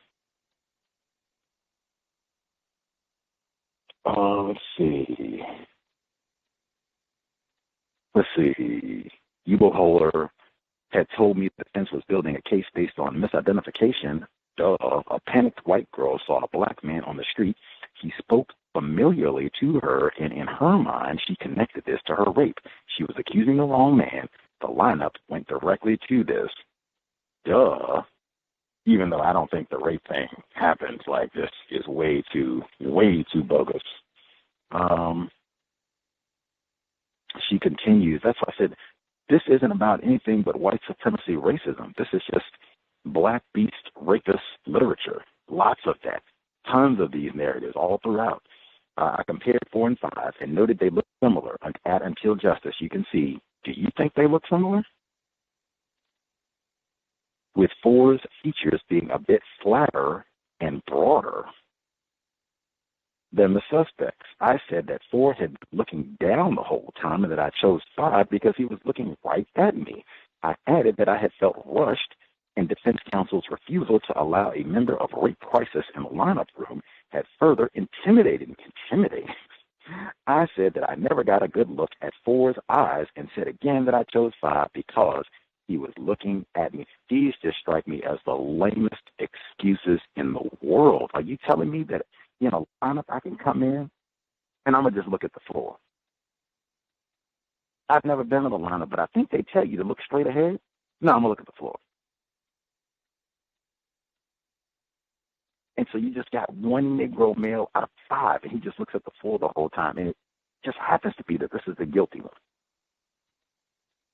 You don't pick him. You pick the other guy who's over here, mugging you, who has been, this is all a conspiracy to make you pick the one. This isn't even a good lie. It's not believable. It really, I would just keep pointing out, they were about to make this into a movie. 1 million people read this, and they didn't come to the conclusion that I did. 1 million people read this. They didn't think Alice Sebold is a super freak. They thought this was a really harrowing story. That Gregory Madison is a beast. That's what they thought. 1 million people. And apparently you probably had some victims who read this too. Certainly we would have watched the movie, a number of us.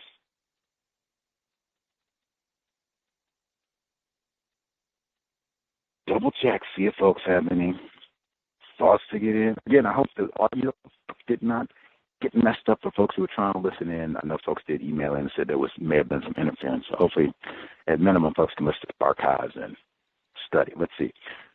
Henry in Chicago, home of Emmett Till, who knows something about all of this.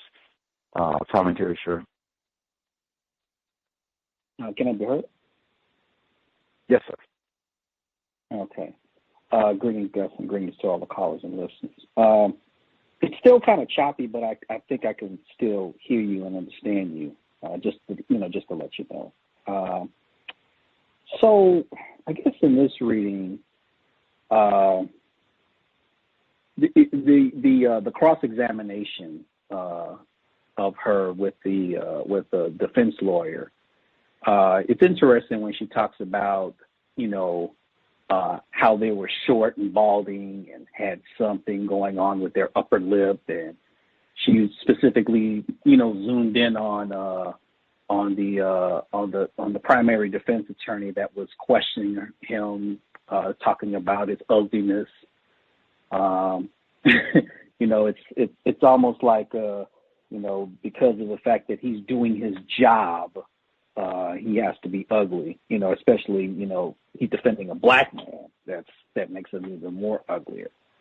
And speaking of the defense, it's interesting how they're trying to make their case for the black victim as her not having good sight. It's not in particularly, and this is what I always suspected in the first couple of pages, that the rape actually never happened. So, I find that very interesting. I often wondered if the accused was a white man, would this lawyer be making that type of defense? For me, I would say no. He'll probably be making the defense that the rape never happened. So I thought that was pretty interesting.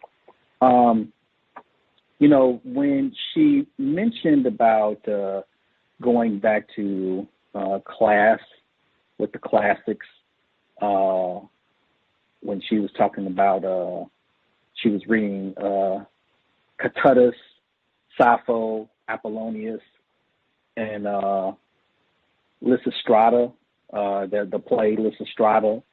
I feel like she's in certain, some literary tropes that basically kind of overarch the theme of this story that she's saying, that she's talking about. Because, I was doing some research on these poets and this play. Well, she explains the play, and I think a person at email had mentioned about the Spike Lee movie.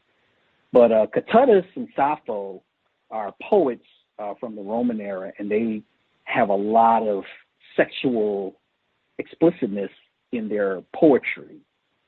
In particular, Sappho, who basically is a female, and she talks about lesbianism or homosexuality or anti-sexual behavior.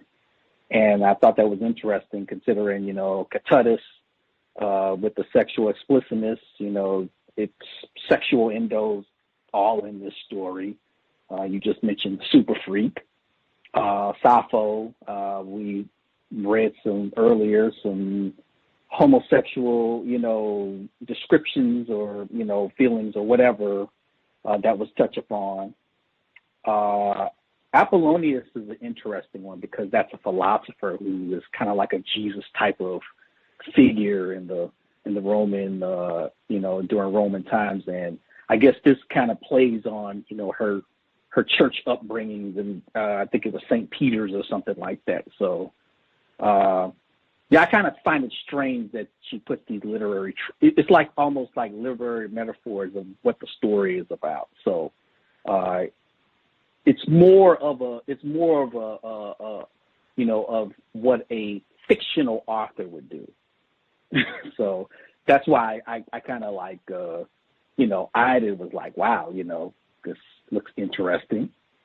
And also too, the emphasis in chapter 9, I was looking at, the pubic hair, how the Sergeant Lorenzo smiled when he was telling me that he picked Madison's pubic hair. It had to be plucked, not cut. Delectable Negro type of stuff. That's the first thing that I thought of when I read that line. So, and it is also says that she said that he was being jolly in front of me as well. So, like I said, delectable Negro, white man plucking pubic hairs gets him excited. So, but the more I read this, and like I said, from the beginning I thought this was a made up story. I don't think this was a case of mistaken identity. She's kind of making all of this up, and I still believe that. So that's all I have on your mind.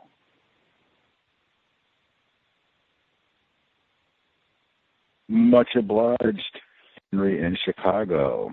Thank you for letting me know. The audio being choppy looks at issues today for some reason. Excellent job with the background on some of the Greek lit that was mentioned. I am not a student of Greek lit and did not take the time to get all the sexual references and such in these plays. And hey, she is a fiction. Lovely Bones, a work of fiction. Some might say this is a work of fiction. Let's see. The pubic hairs, delectable Negro indeed. I don't know what the difference is in them being cut or plucked, but again, and now, I mean, hey, a white man being excited about it, so coming back with a jolly smile. Like, why would that be something to be gleeful about? You go and pluck the pubic hairs from a Negro rapist. He can do it himself. How about we just witness?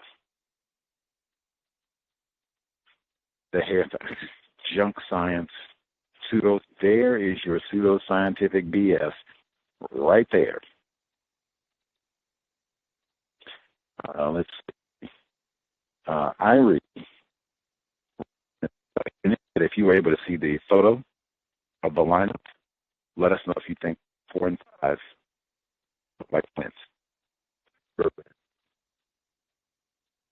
I think she created her own propaganda, i.e., talked openly about the rape and showed off her injuries to mentally supplant the event in the minds of people that saw her as a tactic for selling the book in the future. I may not be saying what I mean correctly, but I think she knew she wrote the book about her encounter once she reported it to the police. She said she had been working on this book for a while. Wouldn't it help book sales for those who deem her? Here's her. The book is out. The book, out of curiosity, via GQ, it all comes across as attention-seeking and a sales ploy to me. She is unfortunate in the face, and all her relationships center around how dysfunction she can behave so she can be pitied or rebuked. She's a social and sexual masochist. I got rancid, mad, gray, Grey, gore, and gory from the pseudonym for Mr. Broadwater. Pardon the typos, a bit under the weather. Irie. Take excellent care. Stay warm. Get lots of fluids. We did talk about that, right? Gregory Madison.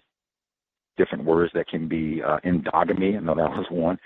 Gore, gory, rancid. I would think a white author might be into word games. Let me see if anything else.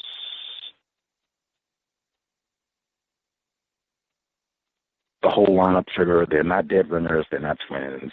And to psych you out, I don't even know what that means. I don't know how Negroes do the psych from a lineup. Let's see. She's the metaphor that Anthony Broadwater got lost on his way to the circus. Animals, right? That's generally what's at the circus, animals and clowns. Let's see. If we're lucky, we got Adel mentioned there talking about the hair and hoping that it matches. Let's see. And then virginity pops back up. He's probably going with the story that you lost your virginity voluntarily that night and were sorry about it, that eventually you have blamed any black man that ran into you on the street. He'll do his best to make you look bad, but we're not going to let that happen. I think that may have been exactly what happened. I don't know about the virginity part, but whatever happened, blame this find a Negro male. Let's see. I think that will do it for notes on 9. We'll pause here and get to the segment. If folks have commentary to share, make notes. We will be back once the second segment concludes, picking up in Chapter 9, Alice Sebold. Lucky. There was movement in the hallway. Gail was coming toward me. Quickly, she told me that she was going to ask me questions about the events of that night, that she would then lead up to my ability to identify the rapist and my identification of Officer Clapper at the same time. She wanted me to state clearly that I hadn't been sure between 4 and 5 and to say why.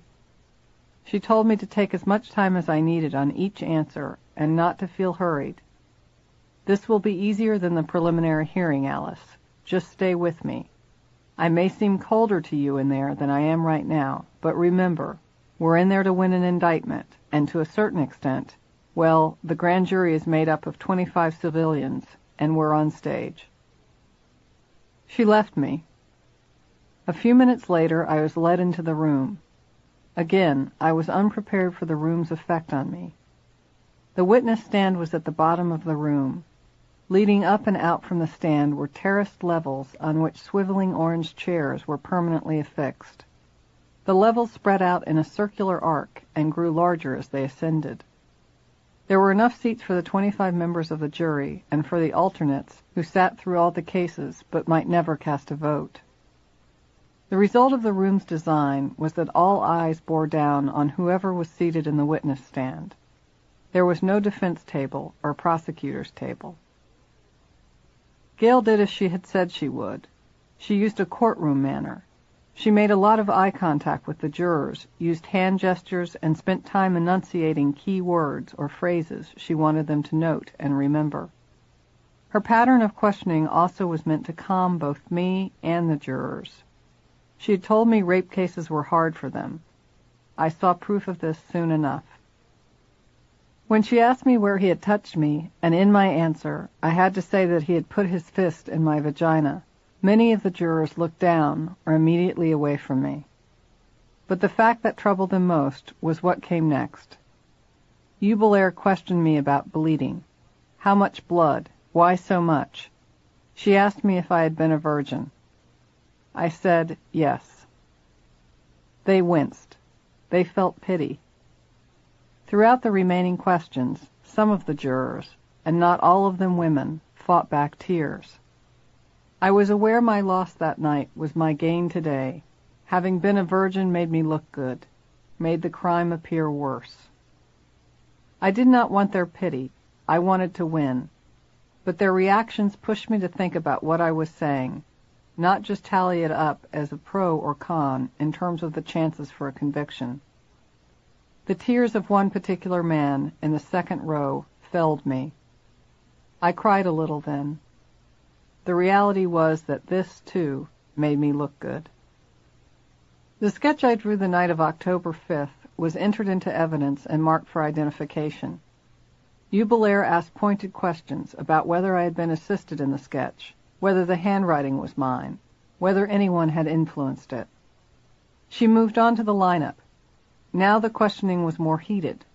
Like a surgeon with a probe, she brought forth each nuance of the 5 minutes I'd spent inside that room. Finally, she asked me if I was certain I had identified the right man. I answered, no. Then she asked me why I had chosen number 5. I explained in detail his height and his build. I talked about the eyes. Eventually it came time for the jurors to ask their questions. Juror, when you saw the police officer up on Marshall Street, why didn't you go to him then?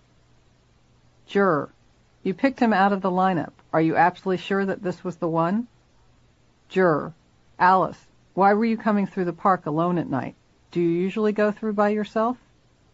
Juror, didn't anybody warn you not to go through the park at night?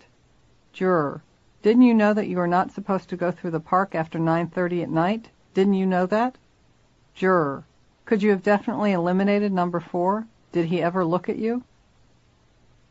I answered all of these questions patiently. The questions concerning the lineup I answered directly and truthfully. But the questions about what I had been doing in the park or why I hadn't gone up to Officer Clapper made me numb. They were not getting it. That's how it felt. But, as Gail had said, we were on stage. On television and in the movies, the lawyer often says to the victim before they take the stand, just tell the truth.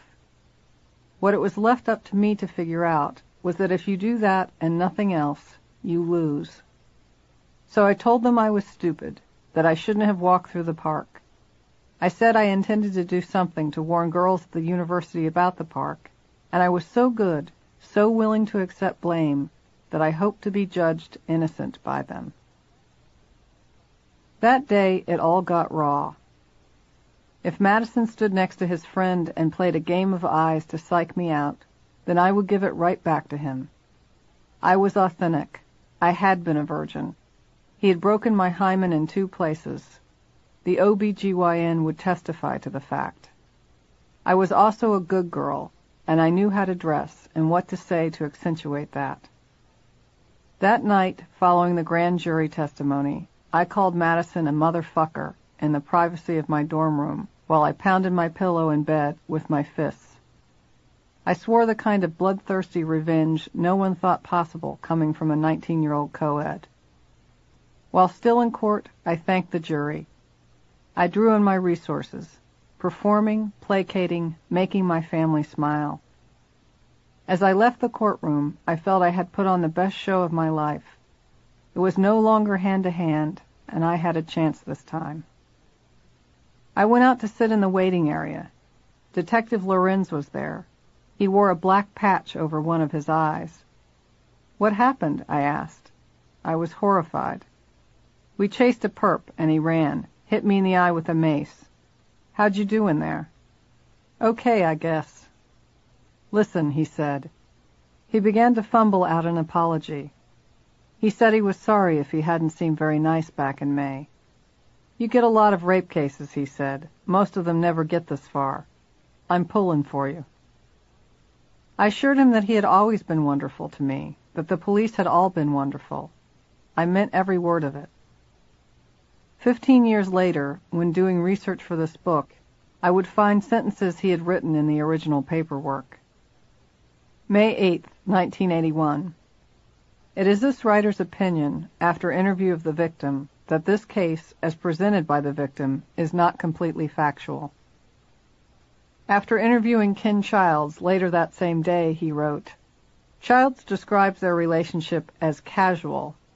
It is still this writer's opinion that there were extenuating circumstances to this incident, as reported by victim, and it is suggested that this case be referred to the inactive file."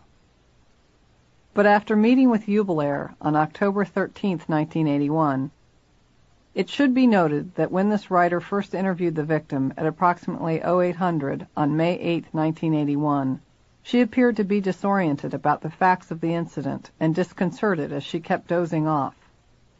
This writer now realizes that the victim had been through a tremendous ordeal with no sleep for approximately 24 hours, which would account for her behavior at the time. For Lorenz, virgins were not a part of his world. He was skeptical of many things I said. Later, when the serology reports proved that what I had said was not a lie, that I had been a virgin, and that I was telling the truth, he could not respect me enough. I think he felt responsible somehow. It was, after all, in his world where this hideous thing had happened to me, a world of violent crime. Maria Flores from Tess's workshop fell from a window. That was how the Daily Orange, Syracuse's campus paper, reported it. They used her name and said it was an accident. As the students filed into the English department conference room for workshop, only one or two of us had seen the item in the paper. I hadn't. Apparently, the paper said Flores, though badly injured in the accident, had miraculously survived. She was in the hospital.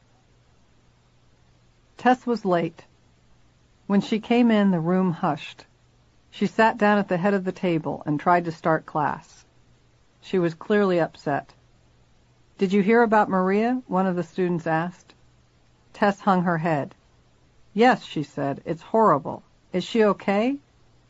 "I just spoke to her," she said. "I'm going to see her at the hospital. It's always so difficult, this poetry business." We didn't quite understand. What did Maria's accident have to do with poetry? "It was in the paper," a student volunteered. Tess looked at him sharply. "They used her name?" "What is it, Tess?" someone asked. Our question was answered the following day, when an almost identical article described it as an attempted suicide. The only other difference was that this time the paper left out her name. It didn't take a genius to put two and two together. Tess had told me it would mean quite a bit to Maria if I went to visit her in the hospital. "That was a powerful poem you wrote," she added, but didn't say what else she knew. I went, but before I did, Maria made another unsuccessful attempt. She tried to kill herself by cutting an electrical cord near her bed, unfurling the wires inside, and scoring them over and over against her wrists. She'd done this while partially paralyzed on her left side, but a nurse had walked in on her, and now her arms were strapped to the bed. She was in Krauss-Irving Memorial Hospital. A nurse led me into the room. Standing beside Maria's bed were her father and her brothers. I waved to Maria and then shook the men's hands. I said my name and that I was in her poetry class. None of them was very responsive. I attributed this to shock, and to what might have seemed the strange phenomenon of this woman visiting who appeared to have some connection with her that they, her father and brothers, didn't. They left the room. "Thank you for coming," she said in a whisper. She wanted to hold my hand. The two of us didn't really know each other, had just shared Tess's class, and, until recently, I had harbored a bit of resentment toward the fact that she'd walked out on my workshop. "Can you sit?" she asked. "Yes." I did. "It was your poem," she said now. It brought it all back. I sat there as she whispered to me her own facts. The man and the boys who had just left the room had raped her for a period of years when she was growing up. At a certain point it stopped, she said. My brothers grew old enough to know what they were doing was wrong. "Oh, Maria," I said, "I never meant to—" "Stop. It's good. I need to face it." "Have you told your mother?" She said she didn't want to hear it. She promised she would not tell my father as long as I never mentioned it again. She's not speaking to me. I looked at all the get well cards above her bed.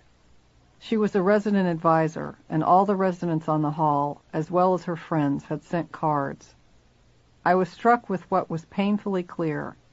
By jumping but surviving, she was now completely dependent on her family to take care of her, on her father. "Have you told Tess?" Her face lit up. "Tess has been wonderful." "I know.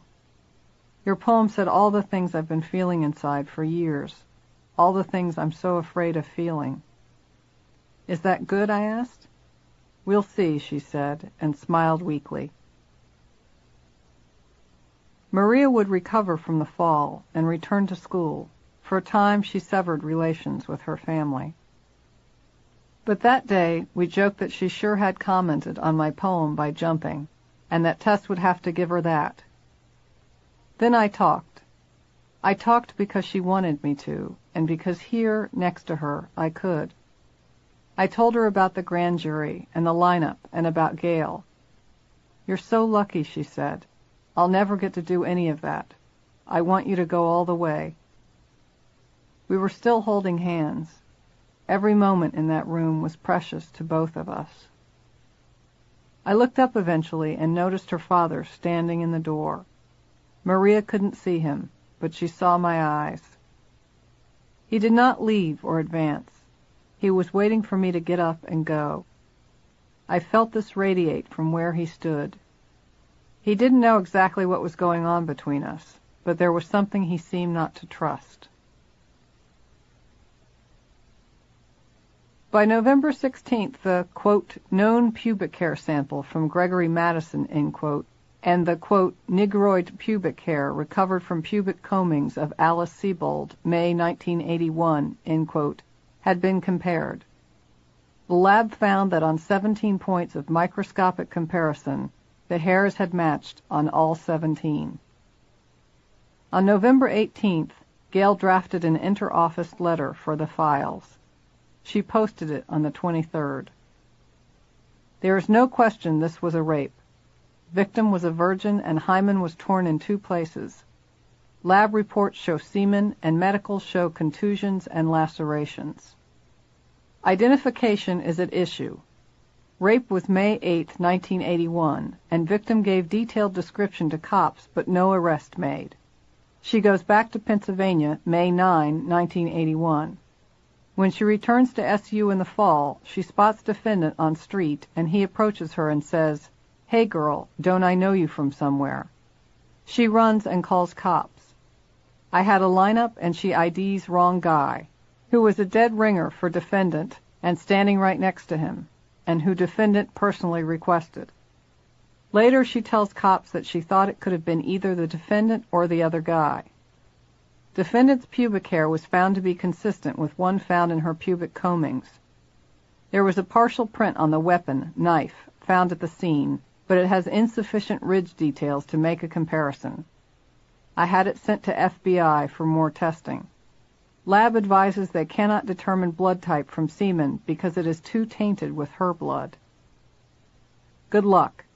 Victim is excellent witness." I returned home to Pennsylvania for Thanksgiving. One day after coming back to Syracuse on Greyhound, there was a letter waiting for me at my dorm. "Pursuant to your request," it read in part, "this is to advise you that the above-mentioned captioned defendant has been indicted by the grand jury." I was thrilled. I stood in my single at Haven and shook with it. I called my mother and told her. I was moving forward. The trial seemed imminent, any day now. I was in class when Madison entered his plea on December 4th before Justice Walter T. Gorman. On an 8-count indictment, Madison pled not guilty. A pretrial hearing was scheduled for December 9th. Paquette, representing Madison, admitted to one petty larceny conviction, back somewhere. The state didn't know enough to counter him, and Madison's juvenile record could not be considered. When Gorman asked Assistant D.A. Plochocki, who was representing the state because Gale was in another court, if he wanted to be heard on bail, Plochocki said, "Judge, I don't have the file." So bail was set at $5,000. Mistakenly, through Christmas and New Year's, I joyfully pictured my assailant in jail. Before I went home for the Christmas holidays, I'd taken an incomplete in Italian 101, a C- in classics, a B in Tessa's survey course, my paper wasn't quite up to snuff, and 2 A's, one in Wolf's workshop, one in Gallagher's. I saw Steve Carbonaro. He had given up Don Quixote and taken to keeping a bottle of Chivas Regal in his apartment near Penn. He scoured flea markets for old threadbare Oriental rugs, wore a satin smoking jacket, smoked a pipe, and wrote sonnets for a new girlfriend whose name he loved, Juliet. Through his window, with the lights turned off in his own apartment, he watched 2 extroverted lovers who lived in an apartment across the way.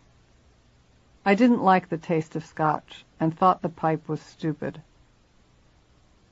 My sister was still a virgin at 22. I spent time wishing she were less pristine. I know she spent time wishing she were less pristine, too. But our motivations were different. I wanted her to fall, for that was how it was seen in our household, so I wouldn't be alone. She wanted to fall so that she would have more in common with most of her friends. We lived unhappily on either side of the word. She was one, I wasn't one. At first, my mother had joked about how the rape might put an end to her lectures on virginity, so now she would lecture me on chastity. But something in this didn't work. It would appear odd if my mother emphasized to my sister the old rules, but made new ones up for me. I had moved, by being raped, to a category she found unaddressable. So I did what I did with the hardest issues. I took the fallback position of the Sebolds, a thorough analysis of the semantics involved. I looked up all the words and versions: virgin, virginity, virginal, chaste, chastity. When the definitions didn't provide me with what I wanted, I manipulated the language and redefined the words. The end result was that I claimed myself still a virgin. I had not lost my virginity, I said. It was taken from me. Therefore, I would decide when and what virginity was. I called what I still had to lose my real virginity. Like my reasons for not sleeping with Steve or for returning to Syracuse, this seemed airtight to me. It wasn't. A lot of what I figured out and subverted wasn't airtight in the least, but I couldn't admit to that then. I also created a painful reasoning for why it was better to have been raped as a virgin. I think it's better that I was raped as a virgin, I told people. I don't have any sexual associations with it like other women do. It was pure violence. This way, when I do have normal sex, the difference between sex and violence will be very clear to me. I wonder now who bought it. Even with classes and court appearances, I had found time to nurse a crush. His name was Jamie Waller, and he was a student in Wolf's workshop. He was older, 26, and friends with another student in our class, Chris Davis. Chris was gay. I thought this marked Jamie, who was straight, as a highly evolved male. If he could be so openly comfortable in the company of a gay man, I reasoned, he might be able to find a rape victim okay. I managed to do all the things love-struck girls do. I had Lila meet me after class so she could get a look at him. Back at the dorm, we discussed how cute he was. Each time I saw him, I would detail for her what he was wearing. He was a master of what I called shoddy prep. He wore rag wool sweaters with egg stains on them, and his Brooks Brothers boxers often peeked out of his wide wale cords. He lived off campus in an apartment and had a car. He went skiing on the weekends. He had what I wanted, a life apart. I mooned over him in private. In public, I pretended I was tough. I hated the way I looked. I thought I was fat and ugly and weird. But even if he could never find me physically attractive, he still liked a good story, and he liked to get drunk. I could tell one and do the other. Following Wolf's workshop, Chris, Jamie, and I would grab a few drinks. Then Jamie would say, "Well, kids, I'm taking off. What are you two doing this weekend?" Chris and I never had good answers. We both felt lame. My weekends consisted of waiting for the grand jury, and then what followed. Chris later admitted that his weekends had been committed to going to the gay bars in downtown Syracuse and trying, without success, to find a boyfriend. Chris and I both overate and drank too much coffee while reading good poetry. When we wrote a poem of our own that we didn't despise, we might call each other and read it aloud. We were lonely and hated ourselves. We kept each other laughing, bitterly, and waited for Jamie, fresh and back from a weekend at Stowe or Hunter Mountain, to fill our dismal lives. There was the night that fall when I told the two of them about the rape. All three of us were drunk.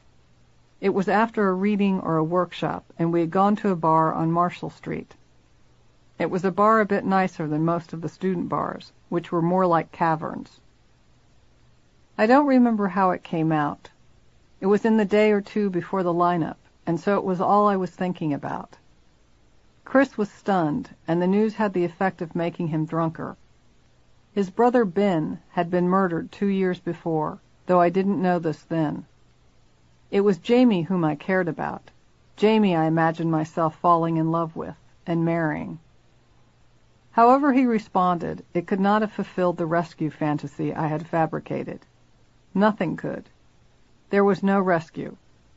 The table was awkward for a second, and then Jamie found the answer. He ordered another round of drinks. Jamie drove home alone in his car to his off-campus apartment. Chris, who lived in the opposite direction, walked me home. I lay on the bed and the room spun. I didn't like how drinking felt, but I liked how it released me. News slipped out and the world didn't explode, and eventually I could count on passing out. I had a headache in the morning, and I always threw up, but Jamie, and everyone, it seemed, liked me when I was drunk. The added bonus, I often didn't remember much. After Christmas, we drank more frequently, often without Chris. Jamie told me he had come back to finish his diploma after nursing his father through a protracted terminal illness. He confided that he owned a women's clothing store in Utica and had to go down often to look in on it. All this made him more glamorous, but what I really liked about Jamie was his no-bullshit factor. He ate and belched. He slept around. He'd lost his virginity way before I had. He was something like 14, and she was older. "I never had a chance," he would say, take a sip of beer from a long neck or wine from a glass, and snort gleefully.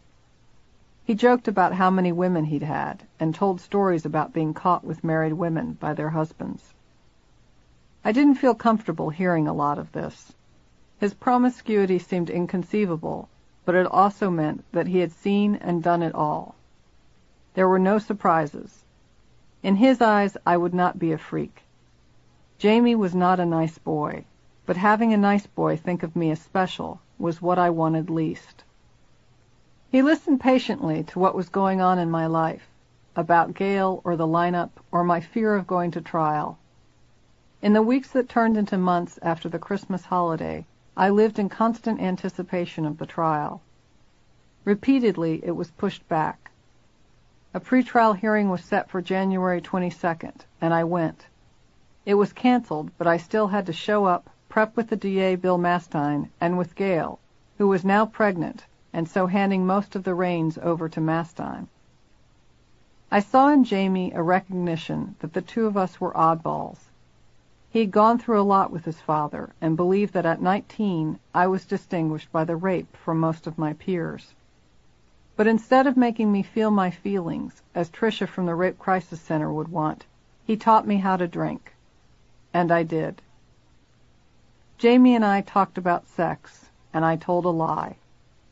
In the bar one night, Jamie asked me, it fell offhand, if I'd slept with anyone since the rape. I said no, but in that second, the expression on his face told me that that was not the right answer. I rephrased, "No, don't be silly. Of course I have." "Yeesh," he responded, turning his beer glass in circles on the table. "I wouldn't have wanted to be that guy." "What do you mean?" "It's a pretty big responsibility. You'd be afraid of fucking up. Plus, who knows what could happen?" I told him it hadn't been that bad. He asked me how many men I'd slept with. I made up a number. 3. "That's a good amount, just enough to know you're normal." I agreed. We continued to drink. I was alone now. I knew that. If I had told the truth, he would have rejected me. The pressure I felt to get it over with, in my words to Lila, was overwhelming. I was afraid if I went too long, the fear involved in having sex would only increase. I didn't want to be a dried-up old woman, or become a nun, or live in the house of my parents and stare at the wall ceaselessly. These destinies were very real to me. Just before Easter vacation, the night came. Jamie and I went to a movie. Afterward, we got very drunk at the bar. "I've got to take a piss," he said, for not the first time that evening. When he was in the men's room, I calculated. We had been leading up to this point for a while. He'd asked the only question that would act as a restraint. I'd told a lie, and it appeared I'd told it successfully. The next day he would take off for a ski weekend, and I'd be alone with myself and with Lila for a few days. He returned to the table. "If I get any drunker, I can't drive home," he said. "Are you coming with me?" I got up and we walked outside. It was snowing. The fresh bite of snowflakes pelted our booze-warmed skin. We stood and breathed in the cold air. Snowflakes gathered on the tips of Jamie's eyelashes and across the ridge of his ski cap. We kissed. It was wet and sloppy, different from Steve, more like Madison. But I wanted this. I willed myself to want it. "This is Jamie," I repeated in my head. "This is Jamie." "So you coming home with me?" he asked. "I don't know," I said. "Well, it's cold as the witch's clit out here. I'm going home. Come or don't come." "I have my contacts in," I said. He was smooth and drunk and had done it all 1,000 times before. "Well, you've got 2 choices. You can walk home and you can sleep alone in your bed, or I can drive you there and wait for you while you take your contacts out." "You'd do that?" He stayed outside in his car. I hurried up the elevator in Haven, went to my room, and removed my lenses. It was late, but I woke Lila anyway. I knocked on her door. She answered it in her Lance nightgown. Her room was dark. I had woken her up. "What is it?" she asked angrily. "This is it," I said to Lila. "I'm going home with Jamie. I'll be back in the morning. Promise you'll have breakfast with me." "Fine," she said, and shut the door. I had wanted someone to be in on it with me. It was snowing heavily now. To stay focused on the road, we were quiet. The heat rushed out of the dash onto my legs. Jamie was my guide on a mission to a place I'd never been. I had one last chance to make it before the walls closed in. His random promiscuity now seemed glorious to me. In the way he had talked about it, I knew there was as much bravado as there was real joy. I realized even then that he'd been drunk during so many of these encounters. He was drunk now, but all of this was detail work to me. Drinking, promiscuity, and undirected life. They were all, to my mind, a product of his own choice. No one had made him drink or fuck or run. Now I can look and see that it may have been otherwise. Then I stared out at the road. The wipers were going. Snow built up on either side of them and formed a white widow's peak in the middle of the windshield. I was going home with a normal man, by most standards an attractive one, and he was taking me there to make love to me. I'd spent time imagining his place. It was less than fabulous when we arrived. He lived in a one-bedroom apartment. The living area had no furniture, just milk crates jammed with albums and tapes, and a stereo that sat on the carpeted floor. He walked in and threw his school bag down, took a leak with the bathroom door open, from which I looked away, and re-entered the kitchen. There was a let's just get to it attitude now that we were in his apartment. I stood in the hallway between the darkened kitchen area and the unfurnished living area. His bedroom was near the bathroom. I knew that was where we were going, knew that was what I had come here for, but I hesitated. I was afraid.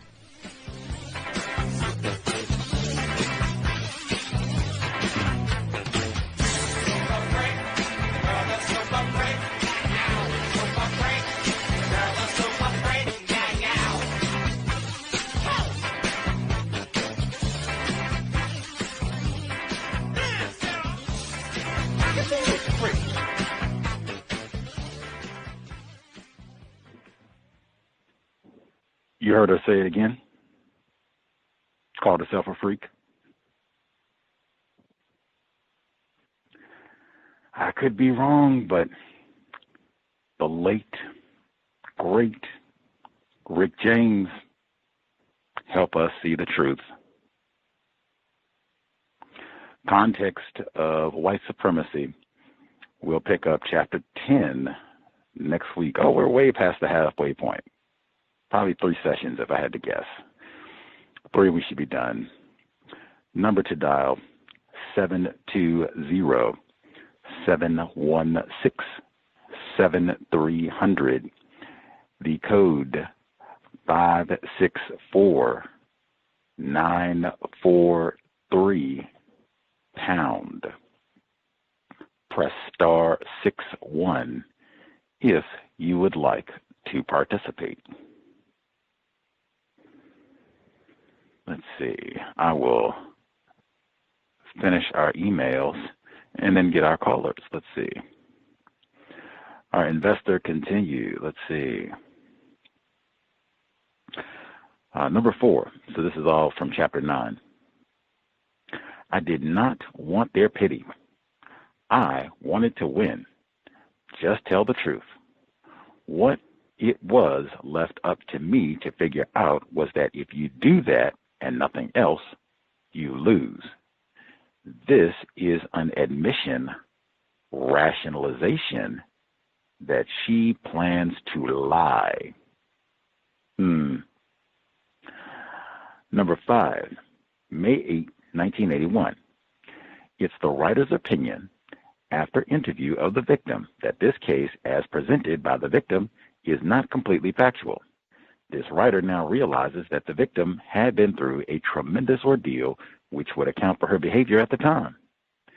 The initial impression by an experienced investigator given nearest the time of the incident seems like it should logically be the most accurate, but again, suspected racists can explain away anything. Number 6, I was authentic. I had been a virgin. He had broken my hymen in 2 places. The OBGYN, J. Marion Sims? Oh, yes, never mind. Would testify to the fact. The serology reports proved that what I had said was not a lie, that I had been a virgin, there's that word again, and that I was telling the truth. My brief internet search suggested that whether the hymen is intact or not is not a reliable sign of virginity. And I don't think there is a laboratory serology test confirming virginity. Oh. Good sleuthing, sir. Chapter 10. Number 1.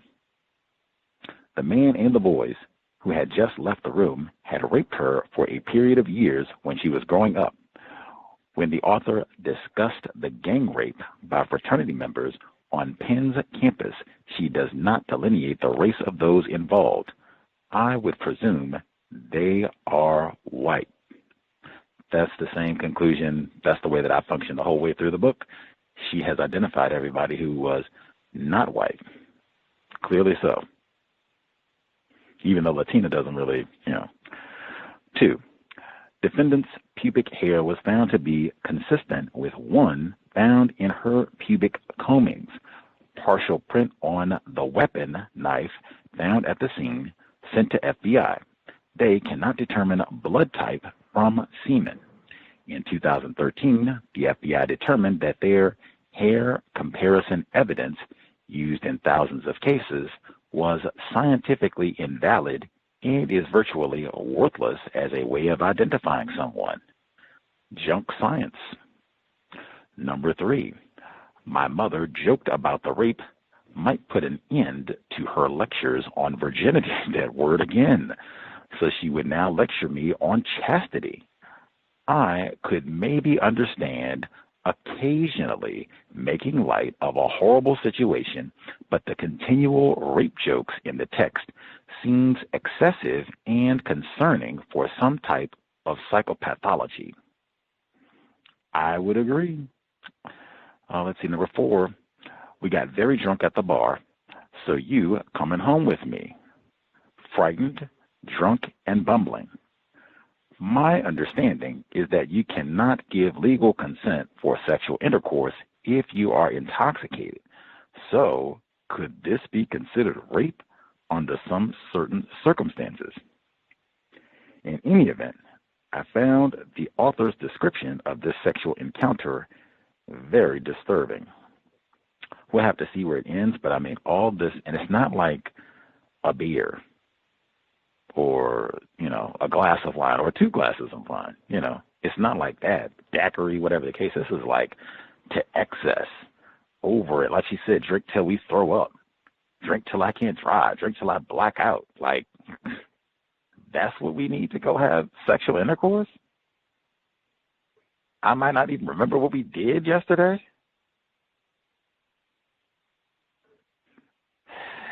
And snorting, see, that's even in the book, all that now. I mean, hey, that's Rick James. Show us the way. Let's get to the folks who dialed in. Please don't wait till the last moment. Let's see. Dread138, who volunteered. We'll see if Henry in Chicago has commentary as well. Dread138, did you have commentary, sir? Yes, I did. Good evening, Gus. Good evening, callers. Good evening, listeners. I actually had fallen asleep for the first segment, but I'm going to go delve first into the second reading with Chapter 10, Maria Flores, the non-white female attempts suicide triggered by Sebold's violent lynching fantasy. And then I noted that the campus paper describes the incident as an accident, only to accurately reported the following day. Now, given how poorly campus incidents are inaccurately reported to the present day, this seems significant to me. And then from page 174, but that day, we joked she sure had commented on my poem by jumping and that Tess would have to give her that. Another racist joke, I asked. Sebold is minimizing her treatment of minimizing her mistreatment of Miss Flores. On the previous shade, she states that she resented Miss Flores for not complimenting her poem and walking out of a workshop.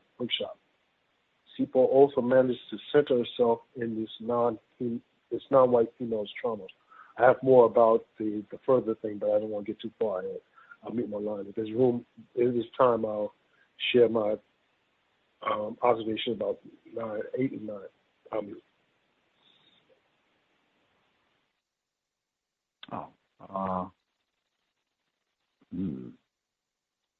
Might as well go ahead and share them now. I mean, we heard them today, so go ahead and get them in.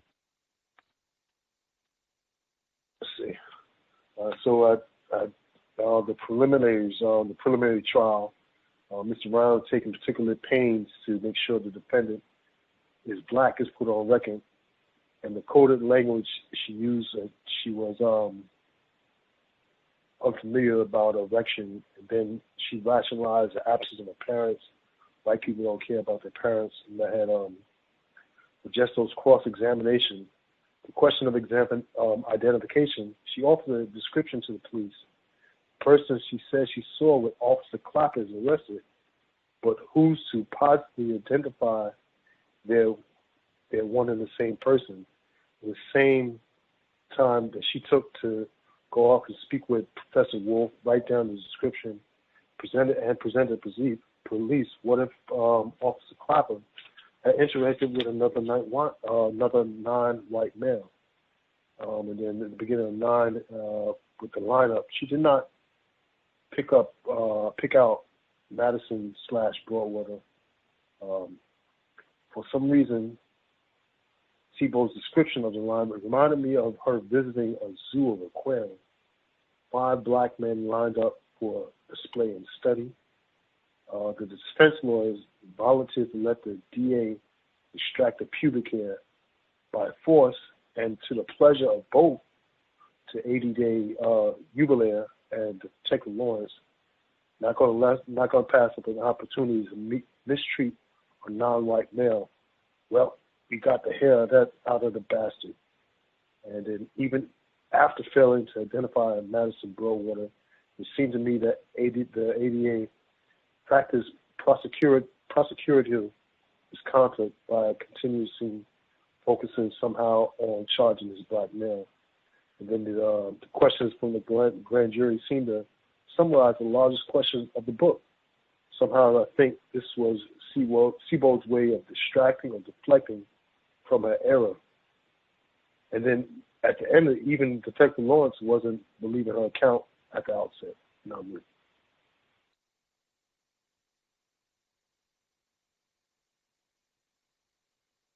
Much obliged, Dread 138. I'll share a few of my notes and then see if folks have any thoughts that they want to get in before we get ready to wrap it up for today. Let's see. When they go back into the courtroom for the preliminary hearing, the white woman is again told, take as much time as you need. Don't be pressured. No excuse for you to say, oh, I was just rushing and I'm brash. That's what I've been. 25 civilians. I wish they had given the racial classification of the jurors. That may be in some of the other reports if this was an all-white jury or mostly white jury, or how many folks were on the grand jury here. But, man, white people do a great job of keeping black people off of these juries. Let's see. The fact that she doesn't mention, well, yeah, never mind. The virgin comes up as a key part of the testimony even, which just all of that is super suspicious for me, because this is just the same trope, the virgin, innocent, pure white woman and the beastly, demonic Negro rapist. And she says, I was aware that night I was aware my loss that night was my gain today. Having been a virgin made me look good, made the crime appear worse. Now, see, that's where, I think the person who wrote in said, man, it's like she's rationalizing that she's going to lie. Maybe she's lying about all this virginity stuff, too, to just play into that racist trope that, oh, the Negro beast raped a virgin white college student. She's about to be a doctor, lawyer, engineer, or something other than a writer of, lies. Let's see. Next. Eventually it came time for the jurors to ask their questions. I would love that if I can get on the jury and then you can ask questions. Juror, when you saw the police officer up on Marshall Street, why didn't you go to him then? Excellent question that I wish she had answered. Like, man, if somebody had stolen $10 from me, and I see them, and I'm positive that it's them, and it happens to be a police officer there. Matter of fact, like I said, we talked about this last week. Flip this to the other side, even though it's nonsense for her too. If you're a black male, what universe? There's a police officer right next to you. You see a white woman that you've wronged in any way, rape or otherwise. Are you going to stand there and call her out and chit-chat with the police officer right behind? Matter of fact, let's end it this way. In some eras of white supremacy racism, it would have been a crime for Anthony Broadwater to look at Alice Sebold. He wouldn't have had to say anything. We heard a whole lot about reckless eyeballing this week. That would have been enough. He wouldn't have had to say anything. Let's see. She hoped to be judged innocent by them, the virgin white woman. She was a good girl. Someone asked that before. I forgot who that was. They said, how many times is that in the book? And I said, that phrase, good girls. We were good girls. It's in there about 13 times. And, of course, only white girls are good girls. Welsing moments, so many of them. She said she went home after all the prelims, and she called Madison a motherfucker in the privacy of my dorm room, pounded my pillow with my fists. I swore all kinds of bloodthirsty revenge no one thought possible coming from a 19-year-old co-ed. None of that is in Lucky. The killer gets away. Rapist and killer gets away. He doesn't even get arrested.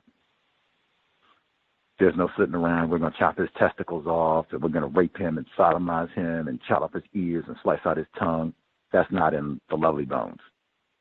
White man chilling from beginning of the end, film to the end. Let's see.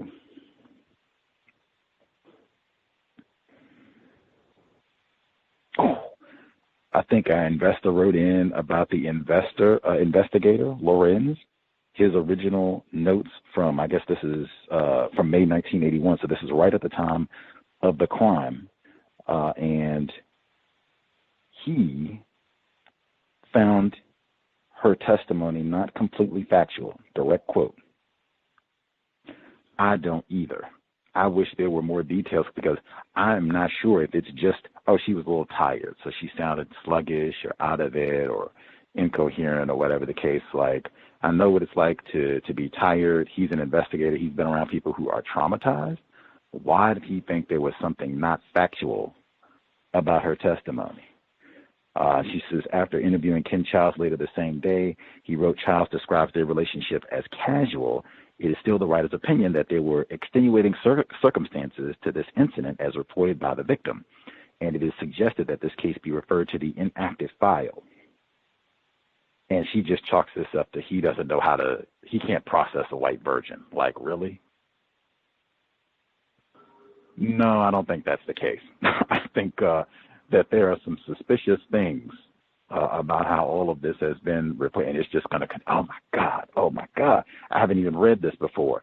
Just from reading reports, other people since Mr. Broadwater's exoneration, where they read this, and even parts at the end were like, this is not believable. I do not believe this. Some of the claims of Alice Sebold that we haven't even got to yet that involve. Super Freak, Rick James, help us see the way. Henry in Chicago, anyone else have comments they want to get in? Can I be heard?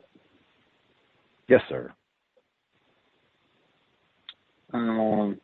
I think a lot of what you said, or was previously mentioned before, I think I had it, I had thought the same thing. So what was the racial makeup of the grand jury? That was a question I had. And also Sebold calling Madison a motherfucker. I wrote that down too, Welsing moment. Also the mom joking about the rape. That's, I mean, let's just say that, this case was plausible. Like, why would a mother joke about or, talk about she has to put an end to her lectures on virginity? That's kind of, and then there's Jamie character, like, he's a piece of work as far as his drunkenness, his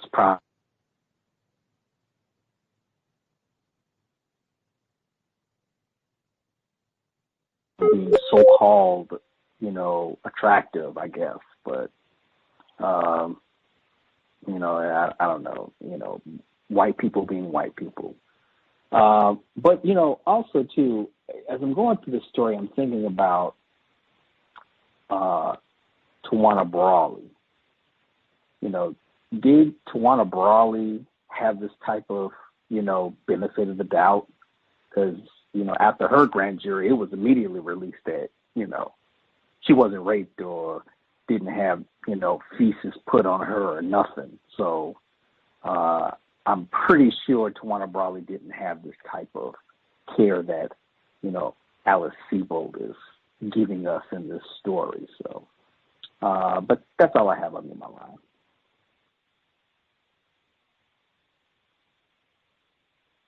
Tawana Brawley. Al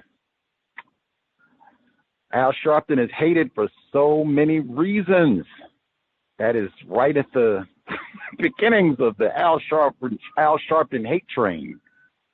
But man, talk about not being believed and differences. My goodness, that would be a great follow to read. I don't know if we might have folks who are young enough that they have no idea who Tawana Brawley is, why Al Sharpton is hated. Let's see. I totally even forgot. I missed the chapter. I was glad we got Henry in Chicago's additional testimony to make sure I did not miss the last little tidbit before we sign all out. Probably enforcement officers going to arrest raping Negroes right now. Let's see. Just all at the end, like I said, all you have to do is keep reading the book. If you don't like make the connection, super freak, it will become clearer or just more intense as we go. All that at the end, like, man, his random, talking about Jamie, random promiscuity. Random. I don't even know what that is. What? Random promiscuity now seemed glorious to me.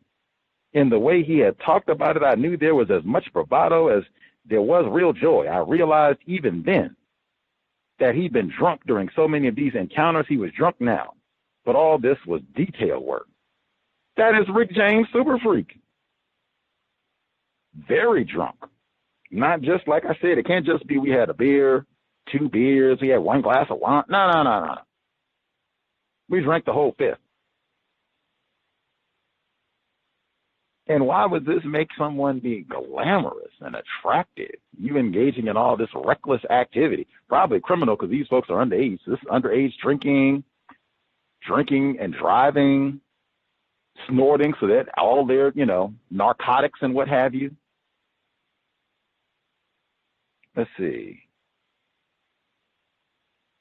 And even she said she was attracted to Jamie because he ate and belched. He slept around. He lost his virginity way before I had. He was something like 14 and she was older. White people don't care about children. Heard that one said already today. I never had a chance, he would say. Take a sip of beer from a long neck or wine from a glass and snort gleefully. Super freak. Talked about stories about being caught with married women by their husbands. Super freak.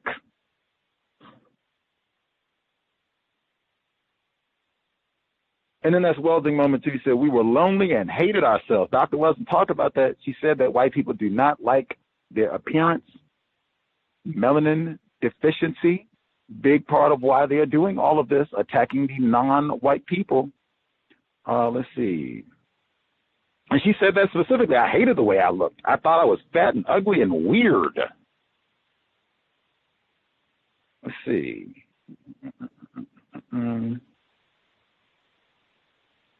And even Jamie hanging out with this gay guy, that just sounds like more super freakiness.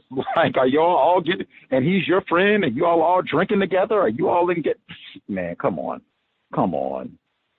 And then you do I looked them up, virginity, virginal, chaste, chastity. I told you weeks ago, I said that the very first week we read this. Why is the word virgin in here? So why is there so much emphasis on that? And then all of this, oh my God, all of this is just the innocent purity of white women raping Negroes who need to be killed and castrated. The jokes about the rape too, all of that, none of that. It either sounds not believable or, I mean, you could say dysfunctional, but I mean, all of these jokes about rape and virginity, like what? Who does that?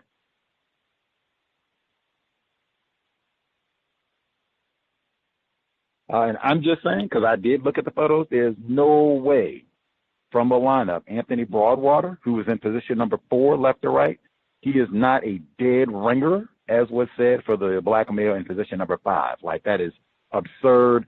The facial hair looks different. They're not even the same height. You want to talk about physical appearance and what have you? It is a disgrace. Just all the niggers look alike. Yes. Malcolm X, Lil Wayne, they're twins. Yes, yes. Lupita Nyong'o, Rosa Parks, twins. Exactly like. Yes. Let's see. Negro. Let me get that one more in. I said, we talked about that. Even I think it's super important. Retired firefighter pointed out, called him a Negro. I said, she left it. This book was published in 1999. We would have taken it out. Like, hey, we're not going to call, you just say black. Even if you did say Negro in 81, we'll take it out in 99. She left it in there. Now we get Negroid, and it's in quotes, so like this is official. This is not one of those where I'm offended, I'm not a little child, I'm not sensitive. In my view, all of this all works to the same trope of the raping Negro. This is hearkening back. Negroid, not black, not African American, Negroid rapist, Negro rapist. That is important. That is like anachronistic language, even for the 80s. That is hearkening back to what are we supposed to do to a Negro rapist, Negroid, as they got it spelled out here. What are we supposed to do to that? That's what I think apart, because that hits the brain computer very differently. And again, now, was that going to be in the movie? They're going to identify him as a Negro? A lot of editors looked at this. They could have switched those terms. Nah, leave it in there. 99, leave it in there. Colin Powell, they said, could have been president in 99.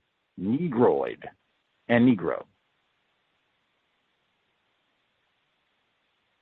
I will leave it there.